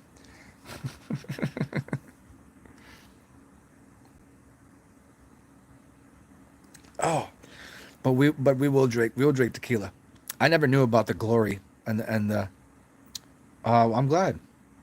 I never knew about how wonderful tequila was until I was 30, 39. No, I might have even been 40. You from Windsor, UK? Well, whatever.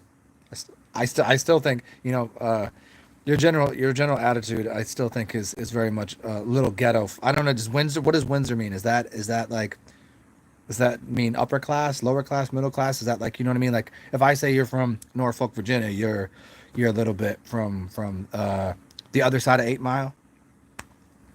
You're not necessarily cut from the cloth of the.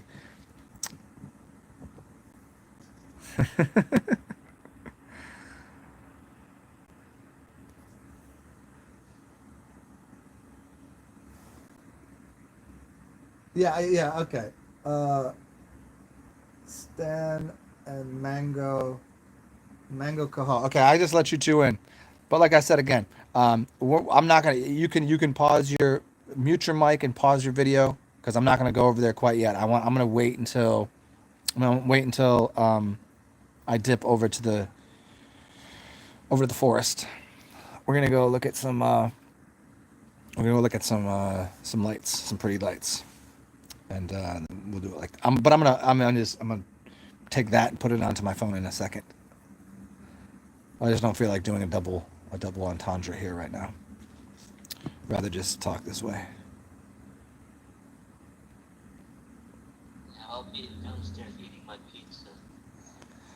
Z ZenMass.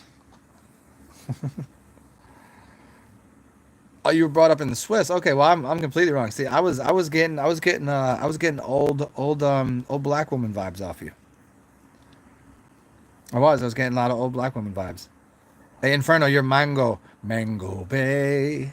Hey, what you know about Mango Bay? Do you know Mango Bay? If you're on Instagram, look up Mango BAE. There's these two Indian dudes who they're comedians. Now I've never seen either of their stand up. I've seen little bits and pieces of their stand up. Pretty good. But they just sit down and just they got mics and they just sit there and they just goof off and tell the funniest stories and jokes. They're two of the funnier people I've ever heard in my life. Look them up. Mango Bay. BAE, not BEY or BAY. Like, Bay. That's my Bay. Best ever, whatever. Yeah, they're very fucking funny. What you know about Mango Bay? If you're on Instagram, look up Mango.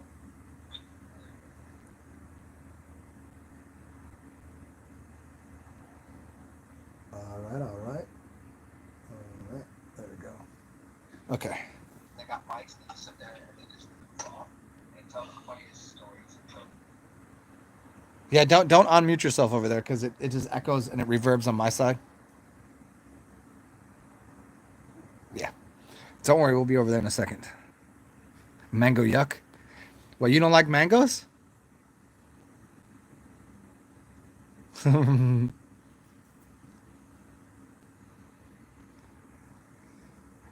Regina, you don't like mangoes? Yeah, Christopher, you got the pie. You got the pie. Yeah, I might eat pie later. A French bread pizza. Yeah, man, Inferno. It's they're funny. They're funny. I put my stamp of approval, and I am. There are a few things that I'm a. I don't know how to say it. Like I go in the search. I go in the search of quality material, quality French fries, quality certain things that there's an exclusive, like there is what is and what isn't. Those French fries are garbage and those French fries are good. That's funny, and that's not funny. Yeah, I'm an arbiter of what is and is not. What is a good French fry? What is a good chick? It's for food. I'm not see I'm mostly a vegetarian, but I do eat. I eat whatever I want. But if I'm doing my best, if I'm living my best life, I would continue to be a vegetarian. It's just difficult to do, especially living in the city. But yeah, chicken wings. I hunt down chicken wings and I hunt down French fries. French fries because French fries should be across the board the easiest, most normal thing that you can do, and they should all be good. But yet, the difference between a bad French fry and a good French fry is the difference between a 2 and a 10. There's not a lot of food that you can just prepare that's kind of good. There's most food that you prepare is either going to be kind of good or it's good, or it's okay, it's good. That's food. But a French fry, you can be like ugh, or like oh, it's like it just you could put it like just a potato. It's just a potato. All you have to do is prepare it properly. But it's yeah, fish and chips. Oh, but Regina, mango. Oh, you know what I do? I get my finger in there and I put my finger around the outside of the skin in between the fruit and the skin, and I peel the skin off, and then I take the fruit in my hand so it's just dripping all over my beard, and I just eat it that way and just make a mess. I just stand over well, hopefully I'm near I won't do this if I'm not near a body of water or near a sink. I'll eat it over the sink. It's just a mess, and then I clean my face off. Or I got to be near like a running river or some water. But because it's, I mean, do I like mango cut up and prepared for me? Yeah, that's fine. But just eating it that way, oh, it's glorious. It's one of the best things ever. Mangoes are probably my favorite ever. Um, Pineapple is my favorite ever, except there's a chemical in pineapple that makes it difficult to eat too much of it because it will make your mouth, it will fuck your mouth up. There's an enzyme in it that does not. It's very good for your system, but it's very bad to continue to eat it. Yeah, potatoes, man. Potato life.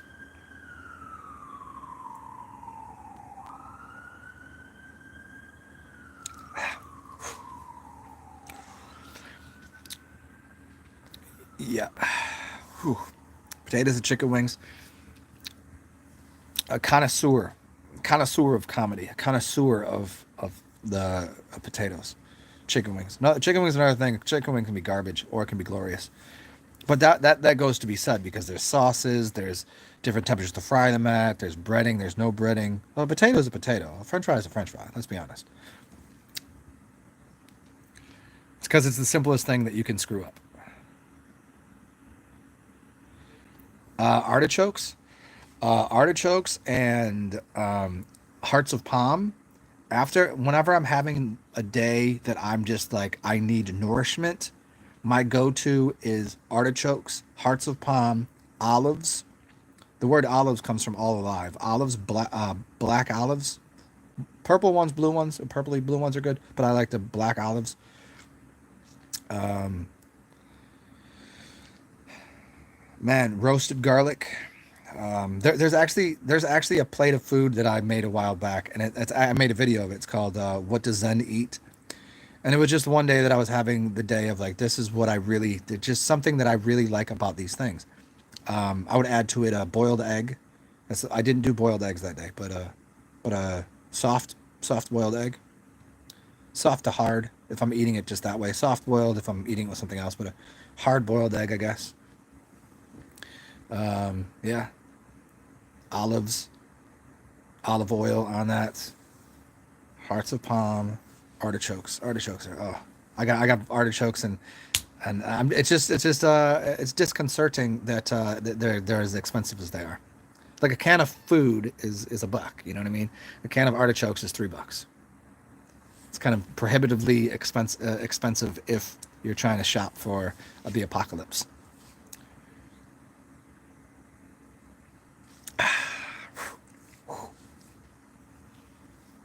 I forget what else. There was a couple other things in there, but sauerkraut. Sauerkraut is another thing. Sauerkraut I adore. And here's the other thing. Yes, and beets. Pickled beets, perfect. Beets, normal beets are fine, but pickled beets is what's up. I want pickled beets. Yep.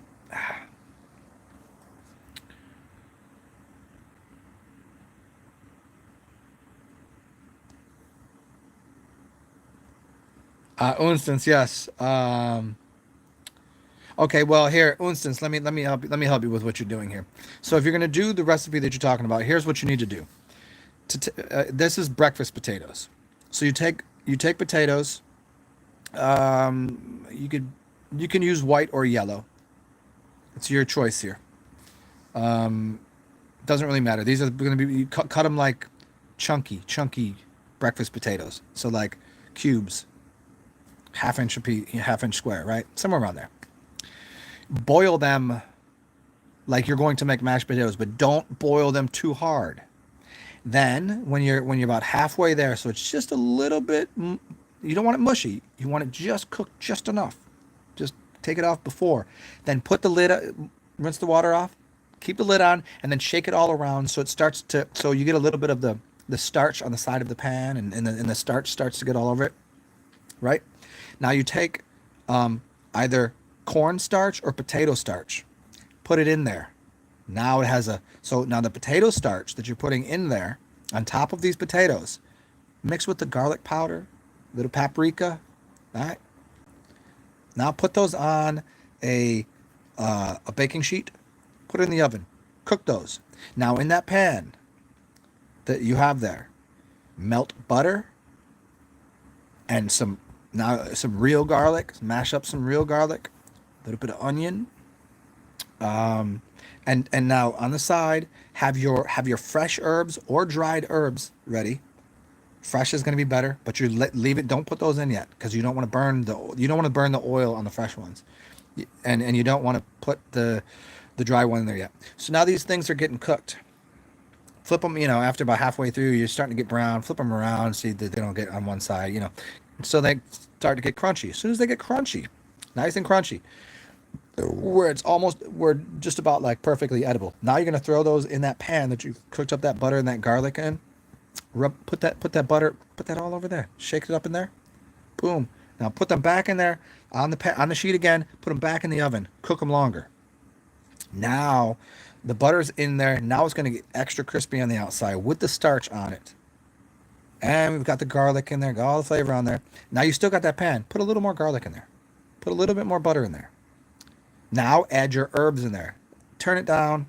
Turn it off. Put the herbs in there. So now the temperature is going to be perfectly to extract a little bit of the oil from the herbs. Leave half the herbs to the side if they're fresh. Put all the herbs in there. You leave a little to the side, a little in there. And as soon as these are cooked now throw them back in there. Shake them around. Put them on the plate. Now put the fresh herbs on top. Get your paprika. Put it on top.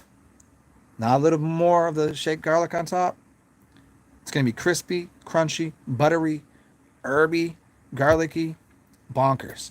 That's how you make breakfast potatoes. If you're making French fries, you only need to cook them twice at 2 different temperatures, and you need to freeze them.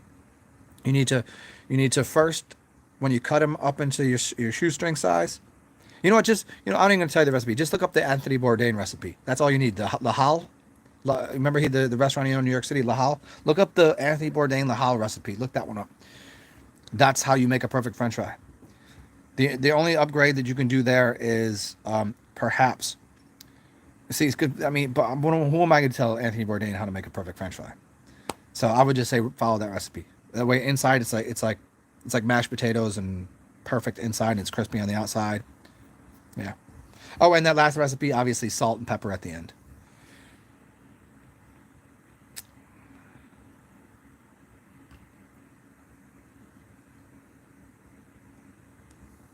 There we go. Fucking fuck. That's all that.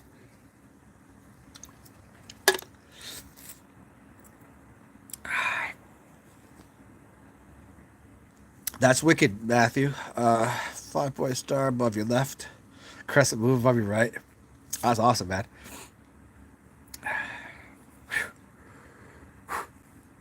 You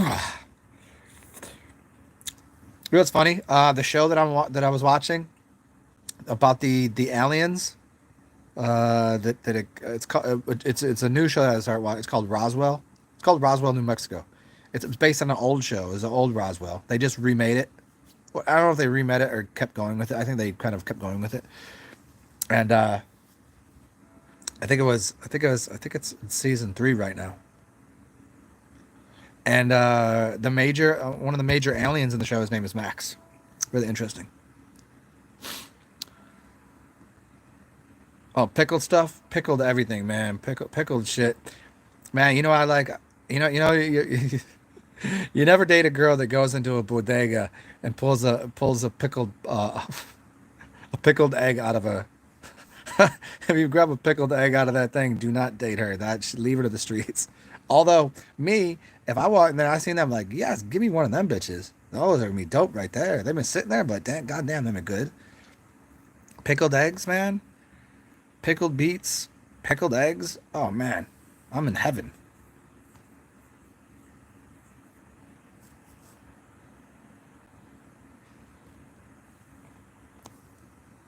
Yeah, Regina, that's what's up with them roasted potatoes. Yeah, it takes 2 cookings. Oh yeah, and remember, you could add a third cooking. So the first cooking should be at a lower temperature. The second cooking should be at a higher temperature. Same thing with the French fries.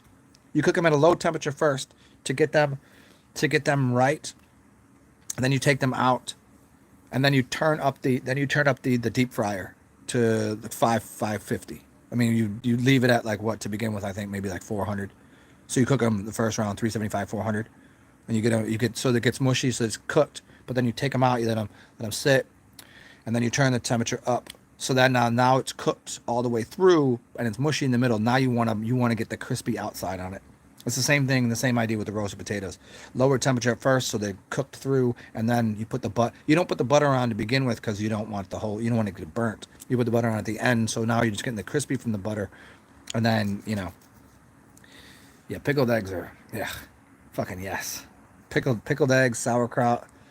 I mean, that's my jam. Like living food, sauerkraut. Like kimchi, I'm good with, but I mean, I'd rather just have straight, simple sauerkraut. Pickled anything. I mean, not pickled herring and pickled shit like that. No, but just normal pickled stuff. And pickles. Oh yeah, and then just pickles in general. And I like fake pickle. I like fake pickles. You know what I mean? The ones that they use vinegar.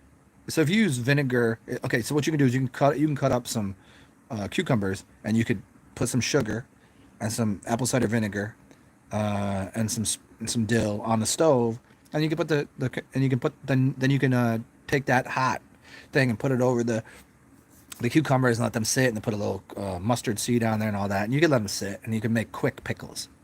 Quick pickles. They're not pickled perfectly. They're not correctly. They're not fermented. So fermented pickled pickles is the real deal, which is there's a process and they taste different. There's a sour note to them, but the quick ones like butter quick, like that, those are fine too. I like those. I could eat those all day. So there's my meal. That is actually my meal. So the olives, pickles, sauerkraut, hearts of palm. That's the kind of move. That's what's up. Yeah, I'm making myself a little hungry, but now that I've drank this, I cannot eat right now. No, nope, can't do it. That gave me a little bit of a buzz. Well, I did have maybe a little bit of I might have had a little bit of ringworm. Not anymore. Oh man. Oh, and the thing is, you can the turpentine as well. You can put on your feet. If you're gonna put it on your feet, wear socks. So that way it extracts something from you. So your feet are you're gonna sweat. So you're gonna put that in there. It's gonna kill things. So you put it on your hands a little bit. Your hands will be hot as fuck, and your feet will be warm. You know what I'm saying? But it's your extremities, so things get stuck there. So put that on your hands and feet. Put a pair of gloves. Put some that, and it'll start pull things out. Then it's compliments of um, oh, who the hell was doing it? We're talking about you putting turpentine on your feet. He was drinking and using turpentine on his feet that was industrial strength, which I think he made a big mistake doing. But I mean, it's gonna work. It's just there's gonna be a little bit of chemical in there that you don't want. You got to get the food grade stuff. You really do. Um, well, what the hell's his name? He's a great artist. Does all the 3D stuff. He's got a YouTube channel. Grim Nasty. Grim. If you don't know Grim Nasty, if you don't know Grim, check him out. He's hilarious. He's I think he's from Houston. I think he lives out in Houston. I know he's in Texas somewhere. It does amazing artwork. He's a splendid artist. He does a lot of his videos is his artwork, and his early ones he's drawing out what's going on in the different realms, what he sees in the sun. He sun gazes like all day, does artwork, and fasts a lot. He knows why you should drink a beer in the morning and sun gaze. I'm pretty sure he knows about urine. I'm pretty sure he does. Oh, chirp burp. He knows all about turpentine and sun gazing. Dude's on another level. But the turpentine on the feet, man, that's what's up.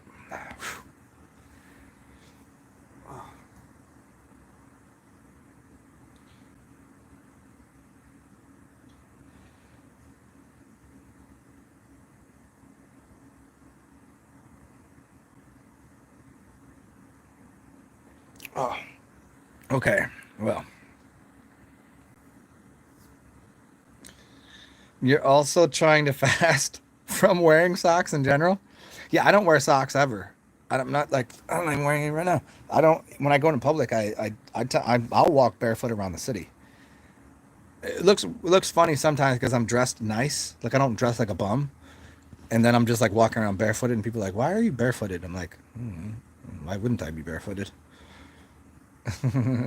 I've walked like the concrete city. I've walked the city like miles and miles on purpose. Not like sometimes drunk, sometimes sober. Like just because, it teaches you how to walk properly for one, and it teaches you to pay attention where you're going, and it toughens up your foot. Yeah, the winter. Oh, you can't. Yeah, until your energy is fluxing through your body, good. No, don't do that because that you could lose a toe real quick. Going outside, okay, like you should go outside in the snow barefooted just for a little bit. Go outside, do 10 push-ups, whatever, barefooted, bare chested, just wearing a pair of shorts. Go out and just get that and then come back inside. As soon as you come back inside, your body will heat up and your hands and feet will start to pulse energy and will get hot. Because your body likes to find homeostasis. So if you chill out everything, your body's going to go into overdrive to heat itself up. And by doing that, it's going to heat up your blood, kill off a bunch of bacteria, and also push energy to your extremities. That's what's up. Yeah, see the dash S dash O. I don't. I mean that must be Matthew James. That must be code for something that I'm not. I don't. I'm not catching. I'm guessing. Yeah, I'm not. I'm not at all. I'm not at all seeing the code you're putting down there. Um, I mean, I could guess at it.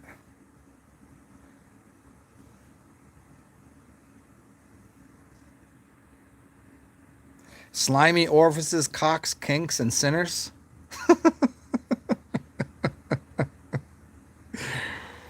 Uh, I'm not gonna say that again. I could. It's just too funny.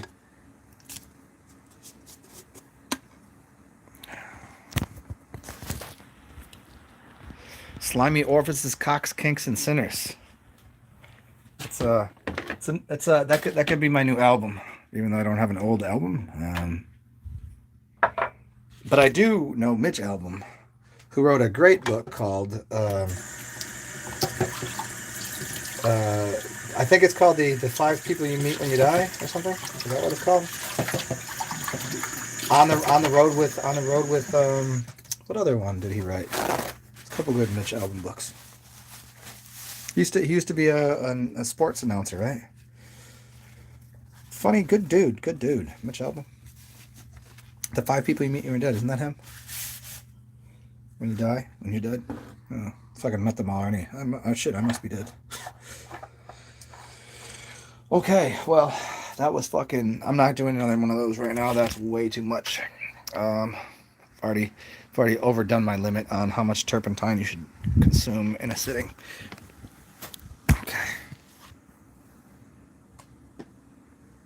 All right. Oops.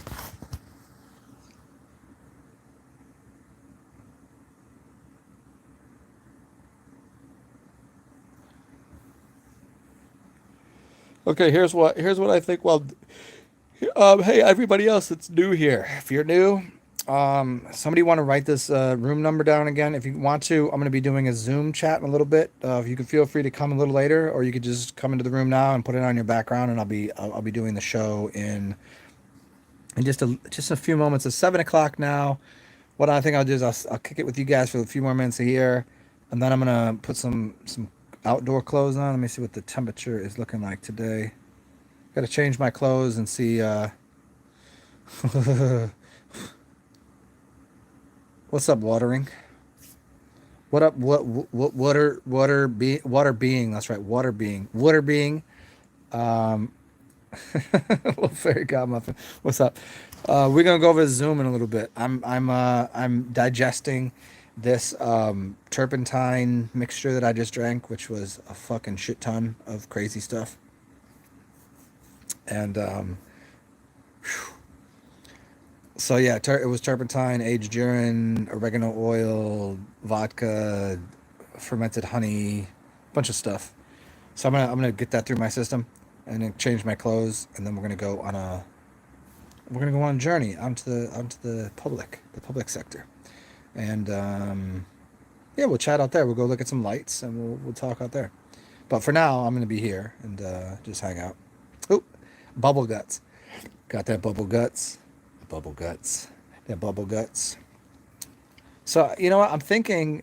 I think I might maintain on this wine here because I said I wanted to go get beer.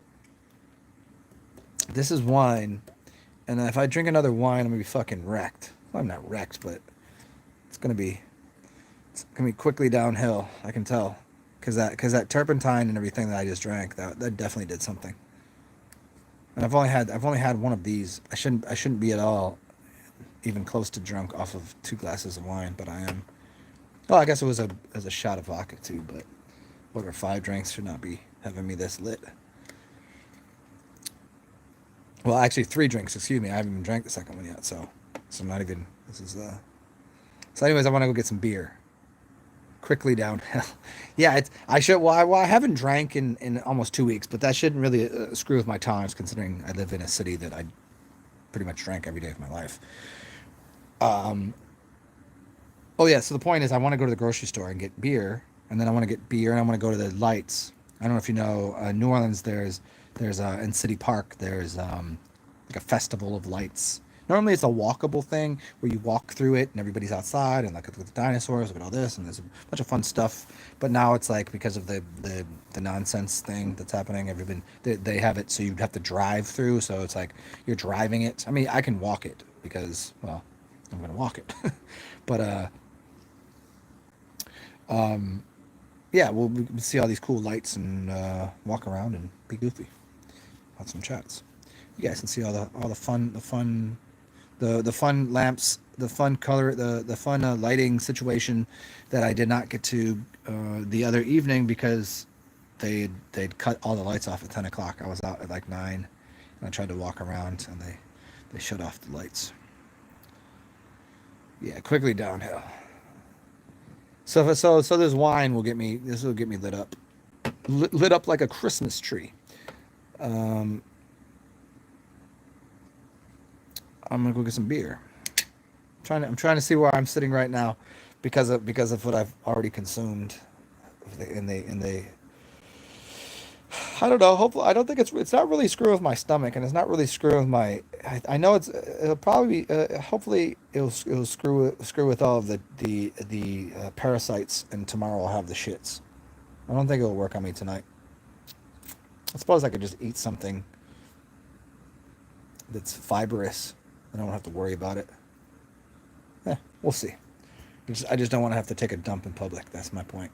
That's the point of all of my rambling right now.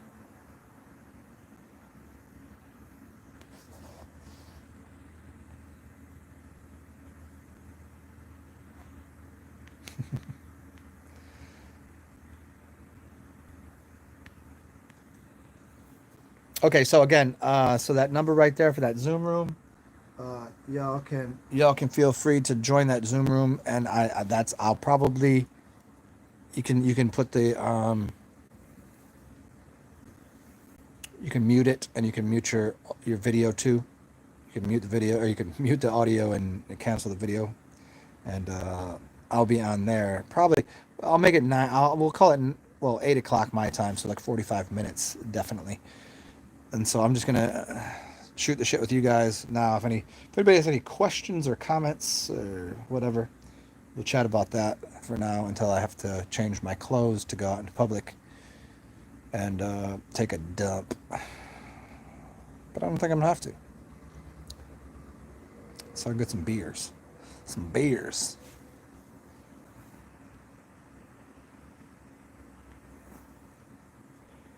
I don't know. What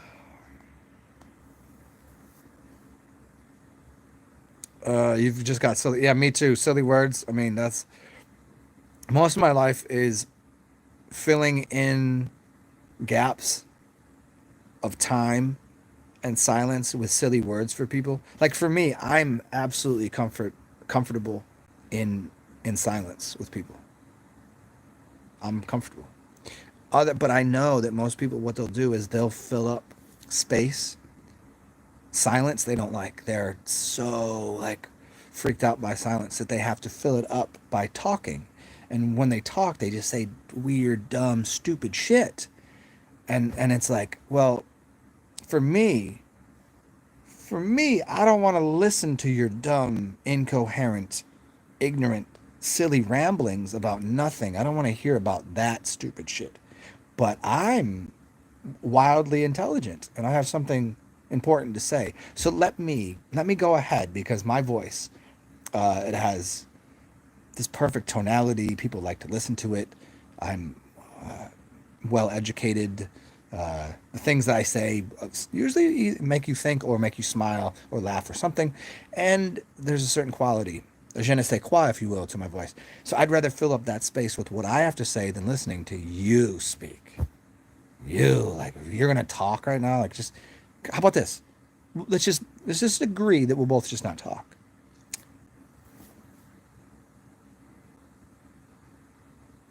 And I'm okay with that.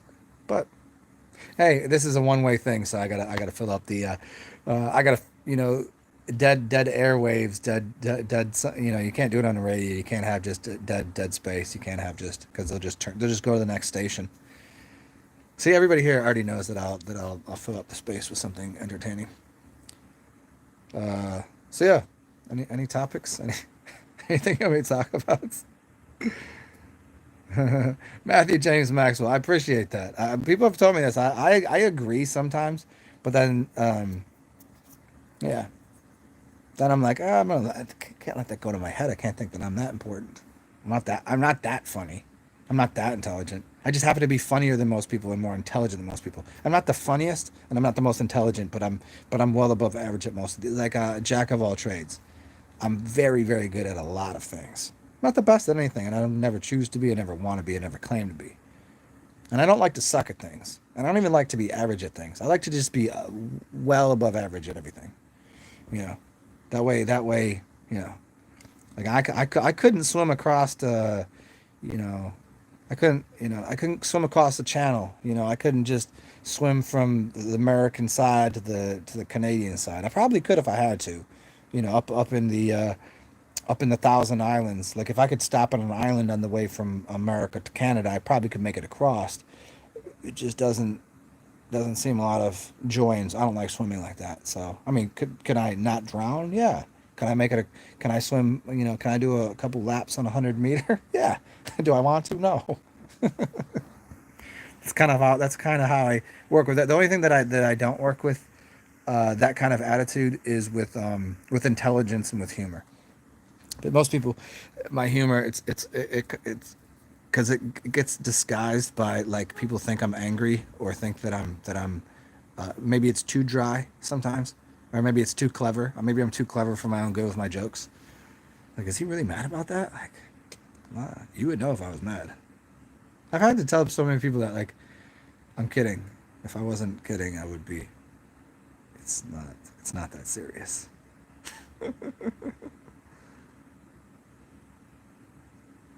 Hey, Unstance, yeah, you can't. When someone asks you something, you can't flinch. You can't if you just stand there. You just they're like, oh, he must. Yeah. People don't give you. This is why people go. If you were an idiot, what you do in that 5 seconds is somebody asks you a question and you'd go, and so what they're really doing in a good way is saying, instead of going, looking like an idiot, going, just go, when they ask you a question, go like this, just do this and go, and they won't talk. You'll be meditating, doing the but in doing an and looks highly intelligent, and then you give a perfect answer to that, and really, really, really, really, really, what you've done is you've intoned them into a frequency, and you've put them on your baseline, which is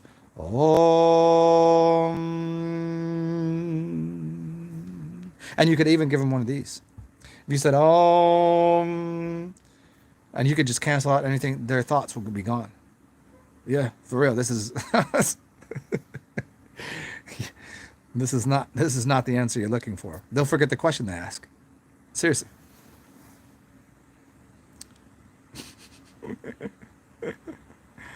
You fucking tortellini trapezoid. Tortellini trapezoid. Yeah, running does suck, man. I don't like, jogging is worse than running. I'd rather run than jog. Jogging actually will cook your organs. Jogging is the worst thing. Like, either do the thing or don't do the thing. Either walk where you're walking or run where you're walking. Jogging doesn't make a lot of sense. Like, it's jogging to me is half-assing. Jogging to me is going to the gym and lifting weights 10 times, three sets of 10 reps of the same fucking weight you did last time. That's wasting. You're wasting.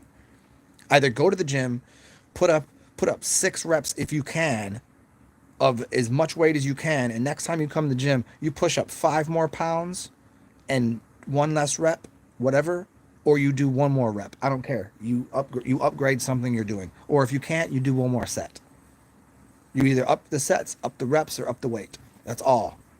If you're gonna jog somewhere, you're gonna do the same speed, the same thing every day. Fuck that. You're gonna run as fast as you can, and maybe next time you can run a little faster.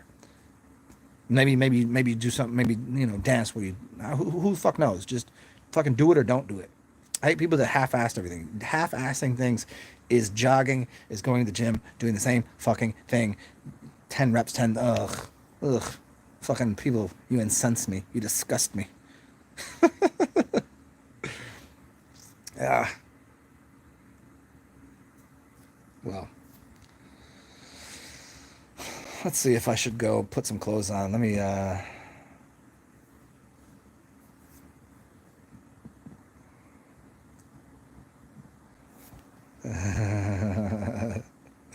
want to ride my bicycle. I want to ride my bicycle. I want to. Uh, yeah, there's a bisexual joke in there. I know there is somewhere.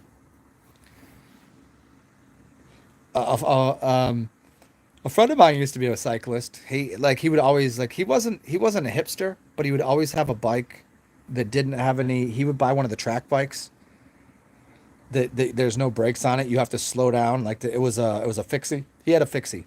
He had a fixie before it was like I knew this dude from he's like a metalhead. Well, he's not even a metalhead. He plays in bands. He's like plays jazz. He plays metal.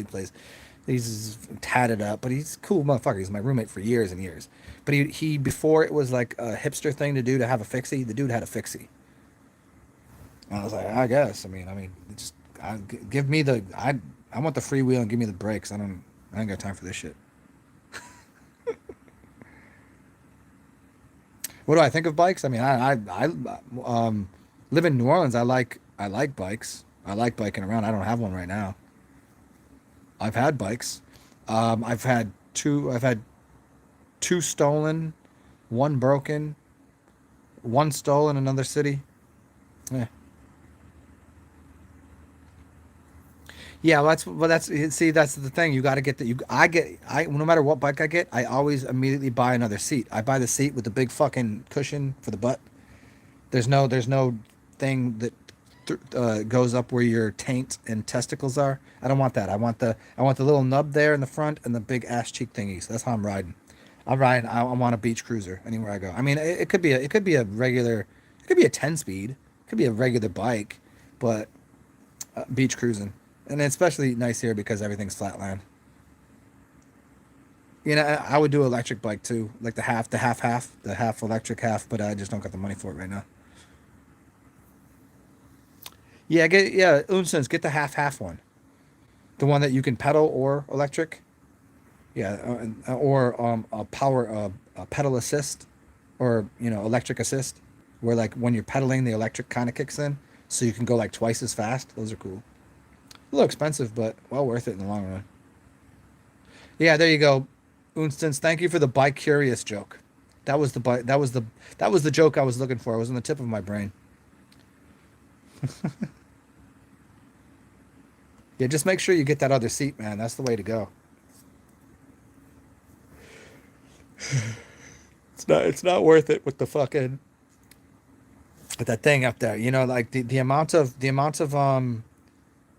I was reading something about the amount of colon can. Well, there's two types of cancer you can get, but it was causing a lot of because it pinches one of your major blood vessels right there in your taint, and it'll fuck you up. It's not good. Not good. Not good for the taintal region. Not good for the not good for the ass. It's not good for the butt. You do well to altering your seat.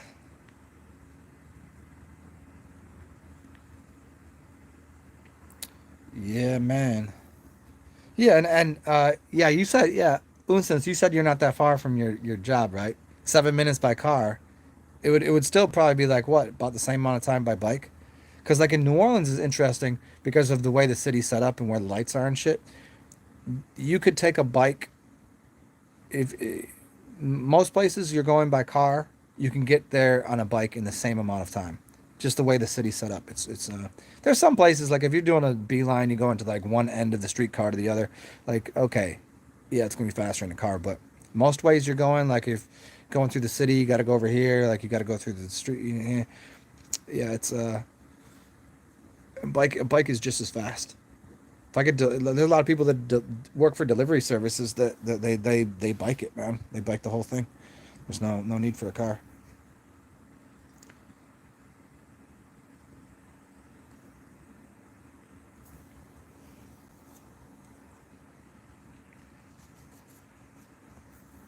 Hmm.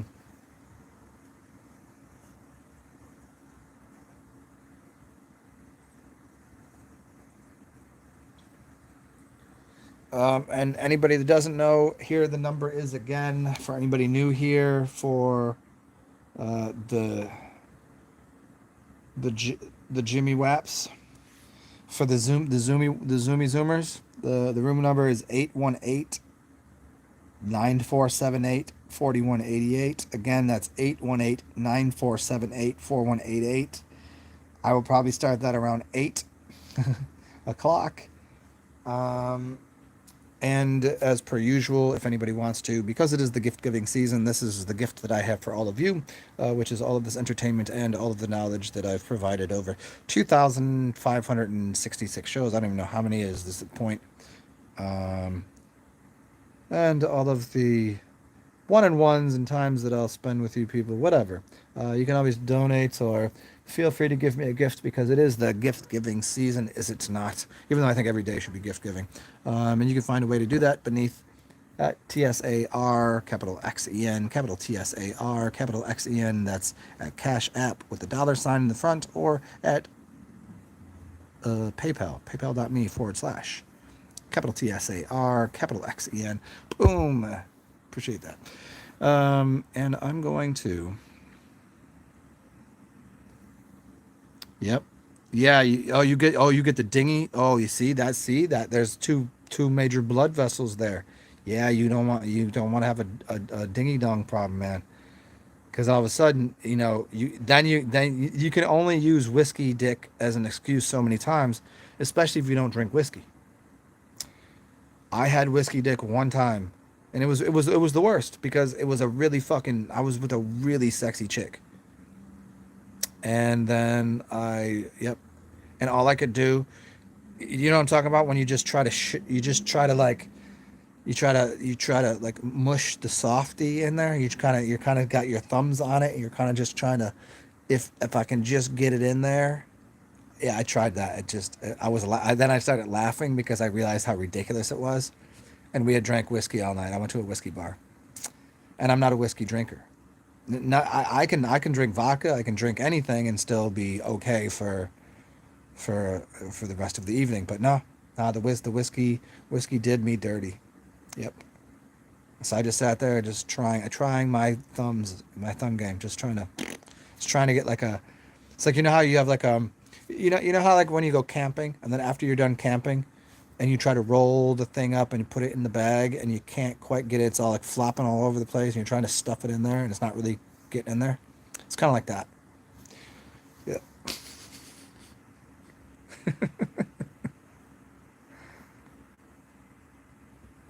Think of how stupid the average person is and realize half of them are stupider than that. Yeah, I try. You know what? And I try not to. And I try not to because then I would really truly never leave the house, because I don't leave the house many times because I'm like, I have to go outside and it's peopling out there. The advantage to everyone wearing a mask now is I don't even have to consider communicating with them. But the sucky thing is, like, most people here are kind of fun. Even the dumb people here are at least fun. At least I can assume they're fun people. They have enough of a brain to know how to eat well and drink well and have a lot of fun stories. And that I can deal with. But stupid people usually don't have fun stories. These people aren't stupid. They're just I like lowbrow shit. I like lowbrow humor. I like I don't know. I like going to monster truck rallies. I like that. I like loud, obnoxious, dirty, messy things. I've never been to a NASCAR event. I've been to Baltimore. They did a F1 street racing through Baltimore one year. That was awesome. That was the awesomest thing ever. That was the coolest thing. I was in a bar that I would normally be on a major street across the street from Camden Yards. I don't know if you know what Camden Yards is. Baseball, Baltimore Orioles. Right across the street from Camden Yards at a major intersection, at a bar that I've been to, which is, awesome bar. And inside, you can barely order because the sound of the cars that are coming, they're this far from the sidewalk. There's like a barrier. The barrier is just like a fence, and like there's cars coming around the corner, like at 60, and then coming into the straightaway right where I'm at. Like they're pushing like 120 just going past this bar. And I'm just like ordering a drink, walk outside, and like just drinking. It's awesome. Awesome. I wish they'd do that again, but they just did it one year. Yeah. Hey, Stan Winfield, the three wheeled. I see some people around. See, here you can't really do that because most of the streets in New Orleans, they're too jammed up. There's too many potholes, too many. It's just janky. It's not really a safe. If you know where you're going and you have a journey, there's a couple good streets you can take. Like if you're like, hey, I'm a guy, I want to go out and have a 5 mile bike ride. There's a track. There's the Lafitte Greenway, which takes you from the city all the way north. Like you can go from like where I am all the way. So you can go all the way to the city right there. And I can take that Lafitte Greenway, which is perfectly fat. People walk it and bikes, and there's a little garden over there. There's some, dog people walk their dogs. It's cool. It's a cool little spot. But on the streets, nah, not really conducive. All right, Water Being, good to see you. Anybody else? If anybody comes back, we will be on the Zoom in a bit, and the number is right there.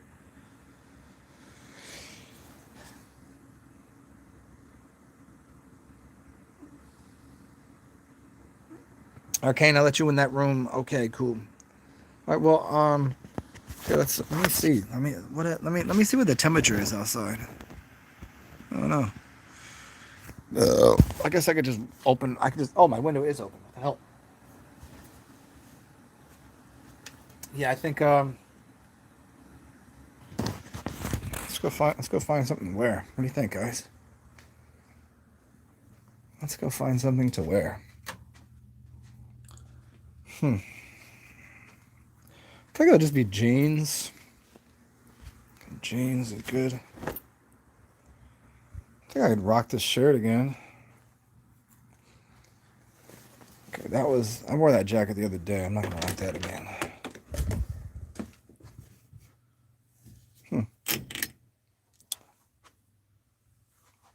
Where the hell did I put my jackets at? Oh, maybe they're here.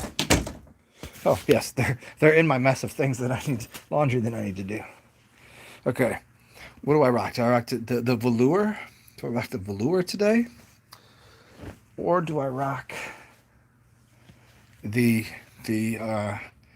you cannot fuck with this shit kind of rock? I don't know, it's just a Monday, so I think this is a little too much for a Monday. Yeah. Yeah, and it probably needs to get cleaned a little bit, so. Oh no, I got my other ones those are kind of summery ones, and they're kind of wrinkles. So we'll do velour, a black velour. What do you think, black velour? I need a black hat to go with this. Huh. What did I do with my black hat? Or should I wear one of these? I think I'm gonna wear that today. Cool. Accomplished the great work. Boom. Alright. And we got a bag. Got a bag for goodies. Bags for beers. Nice. Could get a beer. We got a beer bag. This is you guys are watching me plan my day. This is what I would normally do, like in the beginning of the day before I leave the house. I'm like, what am I doing today? And I would dress accordingly. I would kind of look at what's going on for the evening, in temperature wise. But usually in the summer I don't got to worry about that. So like shirt and t-shirt, shorts and t-shirt is fine. But right now it's kind of chilly, so I need that jacket. I got a book bag for beers. Depending on what I'm doing, I might grab a bigger book bag. Because on my bigger book bag, I have a hammock. But there's no hammock going on today. Just beers and chatting. And I don't know. What else? Any snacks? See, normally I would be able to go in here and just grab the beers. But I'm out. And I'm trading my wine in. Because I told you, I think that would be too much right now. I don't feel like drinking wine right now. It's also make me a little tired. Save this for when I come home. And the vodka is going to be a little too much, so boom. Okay. Got these things here. Okay, okay. Let's close this real quick.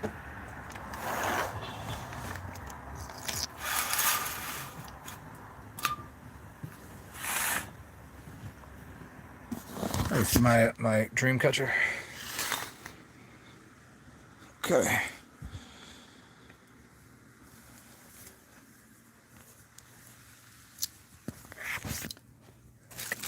I've got.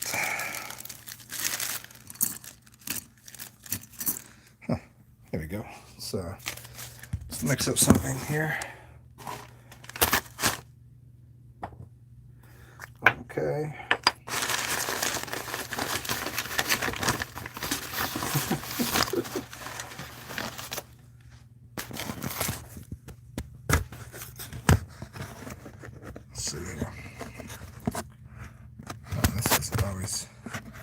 That's the thing about. I have to get a new tripod for this thing. Okay, well, that's what you get for now, guys.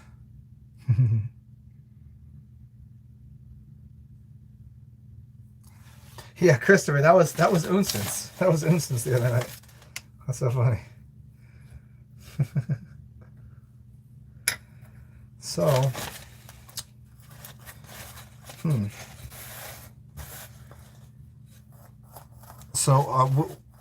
this will be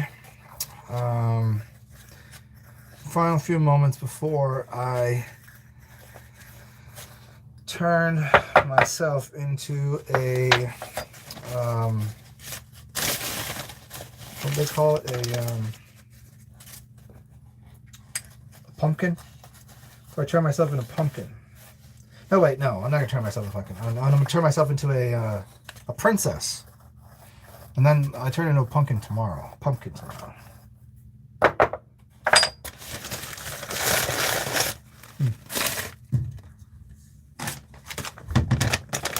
So I have to go find. I wish I had some tobacco. But let's see. Not like I don't smoke tobacco. I just like a little bit of in my mix.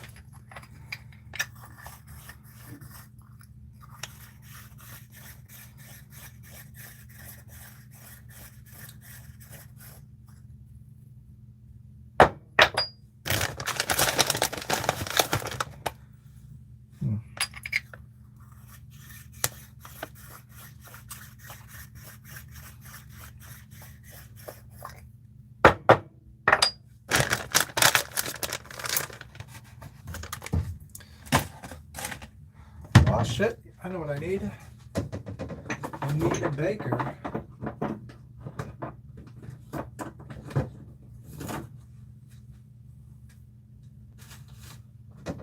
I'll be right back.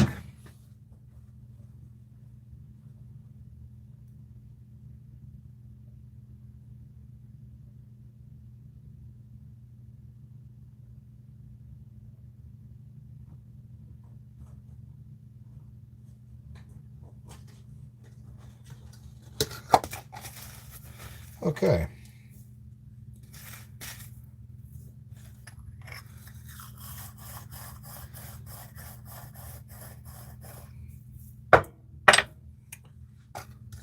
Making myself a smokable mix here.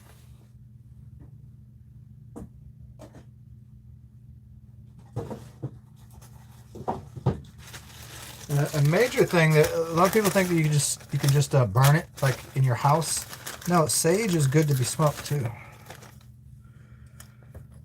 That's a really nice, almost well, it has a flavor kind of like eucalyptus almost. And in fact, for all you potheads, I know a lot of people that used to just smoke weed, and I'd be like, nah, like, let me hook you up here, and I would make a mixture of what I'm smoking that goes hand in hand with so it's like a spliff, but it's not just weed and tobacco, it's weed and a bunch of things that I'm very familiar with that work well with those plants. One of them being sage. Another one being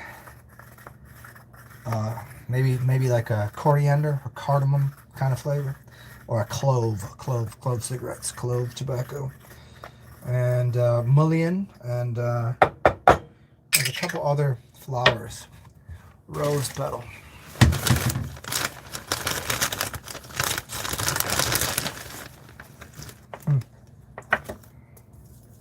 Yeah, really good. Oh, yes.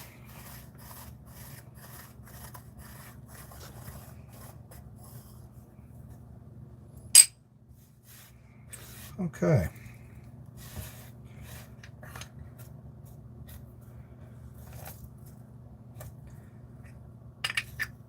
Yeah, but anyways, so mix those with your weed.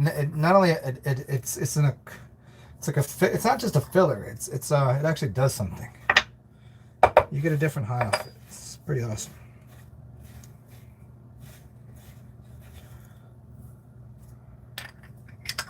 I much prefer it. Kind of balances out whatever herb you're smoking.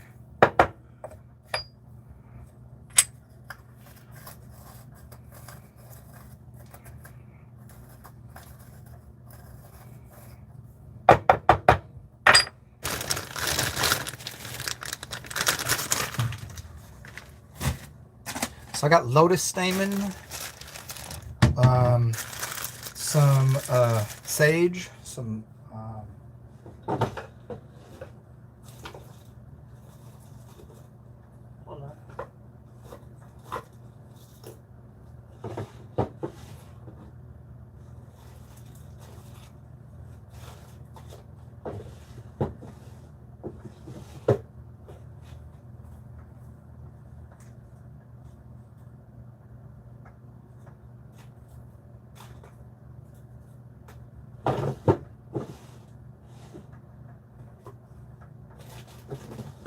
okay.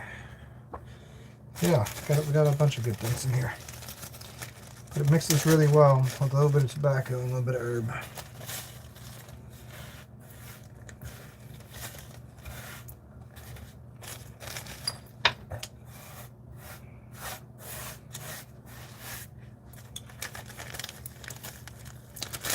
Okay, well,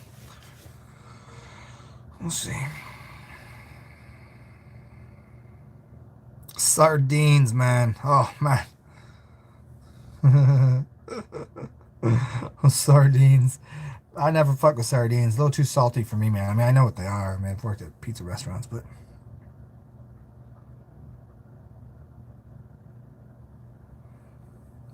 Yeah, once you fast and then a little bit of snack, you'll be good.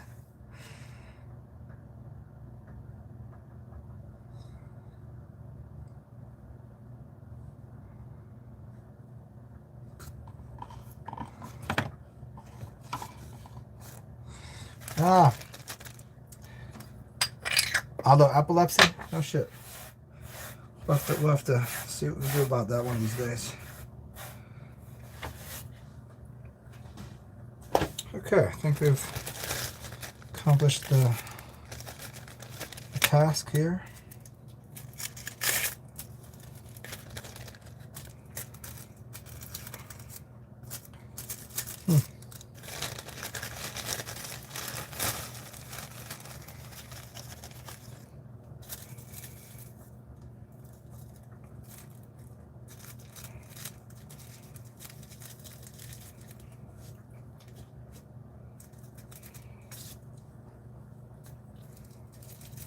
Well, so anybody that's new here again, we are going to be going over to Zoom in a second. This is just kind of chilling here for a second, getting prepped for my outdoor adventure.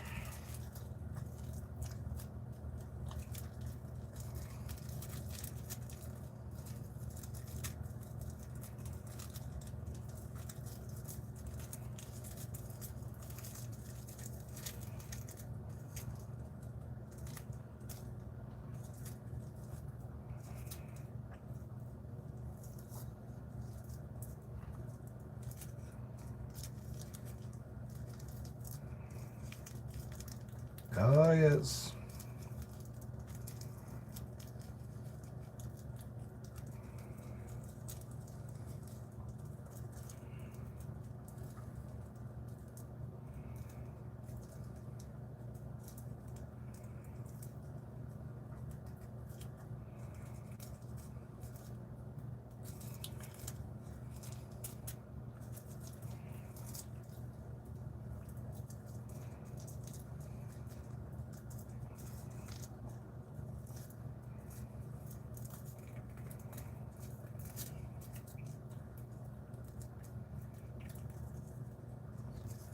Okay, cool.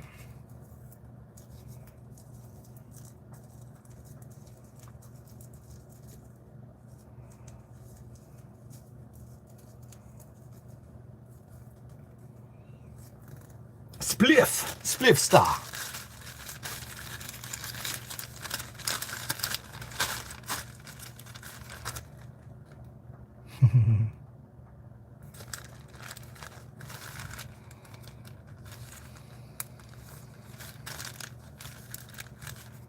February 17th. Interesting days. Yeah.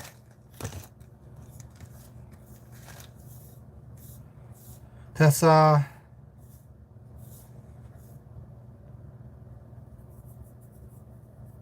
right before, interesting. You do it right before the beginning of April Fool's Day. Nice. I see what you do there. Yep, that makes sense. That's the correct. Yeah, that's the correct day. Some people would wait until the start, but you do it right at the end of the season. Yeah. That makes sense. March into the beginning of the actual new year. You do it right at the end of the year.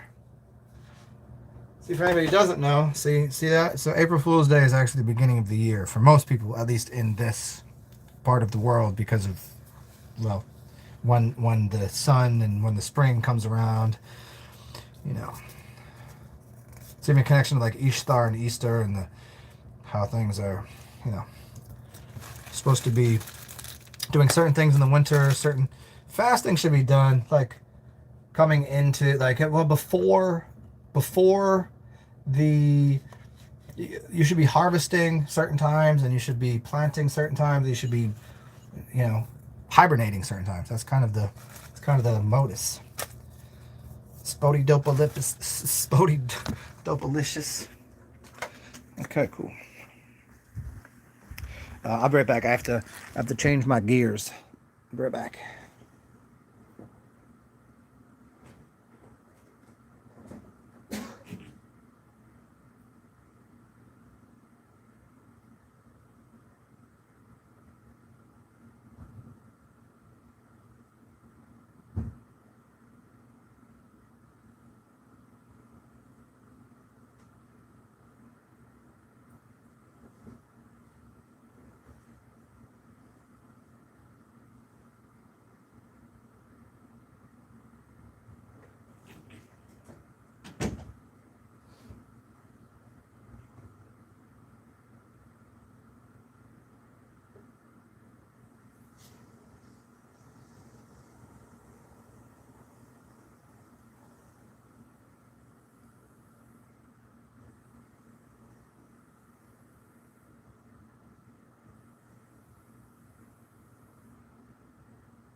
Okay. So here's what I'm going to do. I'm going to jump over. Okay, so whoever isn't in here or whoever is in here, feel free to jump over to the Zoom room. Oh, the September October apple season. That makes sense. Yeah, well, I mean that's the cider. The cider is good for the winter. Yeah, the warm apple cider and all that. There's obviously, that's very pagan of you to be working with the planet so intimately. Like, hey, the world gives you apples. You should make apple cider, and it's warm, and it's like there's a fire there, and interesting. So check it out. This I'm ending over here. Thanks for showing up. Hope everybody had a good time. This was day 1 of the 12 days of ZenMass. Lots of new faces and fun information. We're going to go over to the Zoom room. I'm going to not show up right now because I got to use the bathroom. But you guys go to the Zoom room, and I'm going to get back on. I'm going to get on here. Then we're going to go to the park. We're going to go look at some lights. And come join me. If you don't have it, it's still on here. The number one last time, I'll just say it one last time here if anyone wants to put it in there, is 818-9478-4188. And I'm going to go over there. It's good to see everybody. I'll see you there in a little bit. Feel free to talk amongst yourselves. Hopefully you can take yourself off of mute or whatever. Or at least you guys can chat together in the box. I will take you guys off mute whenever I get it there. So I'll see you in a little bit. Bye, bitches.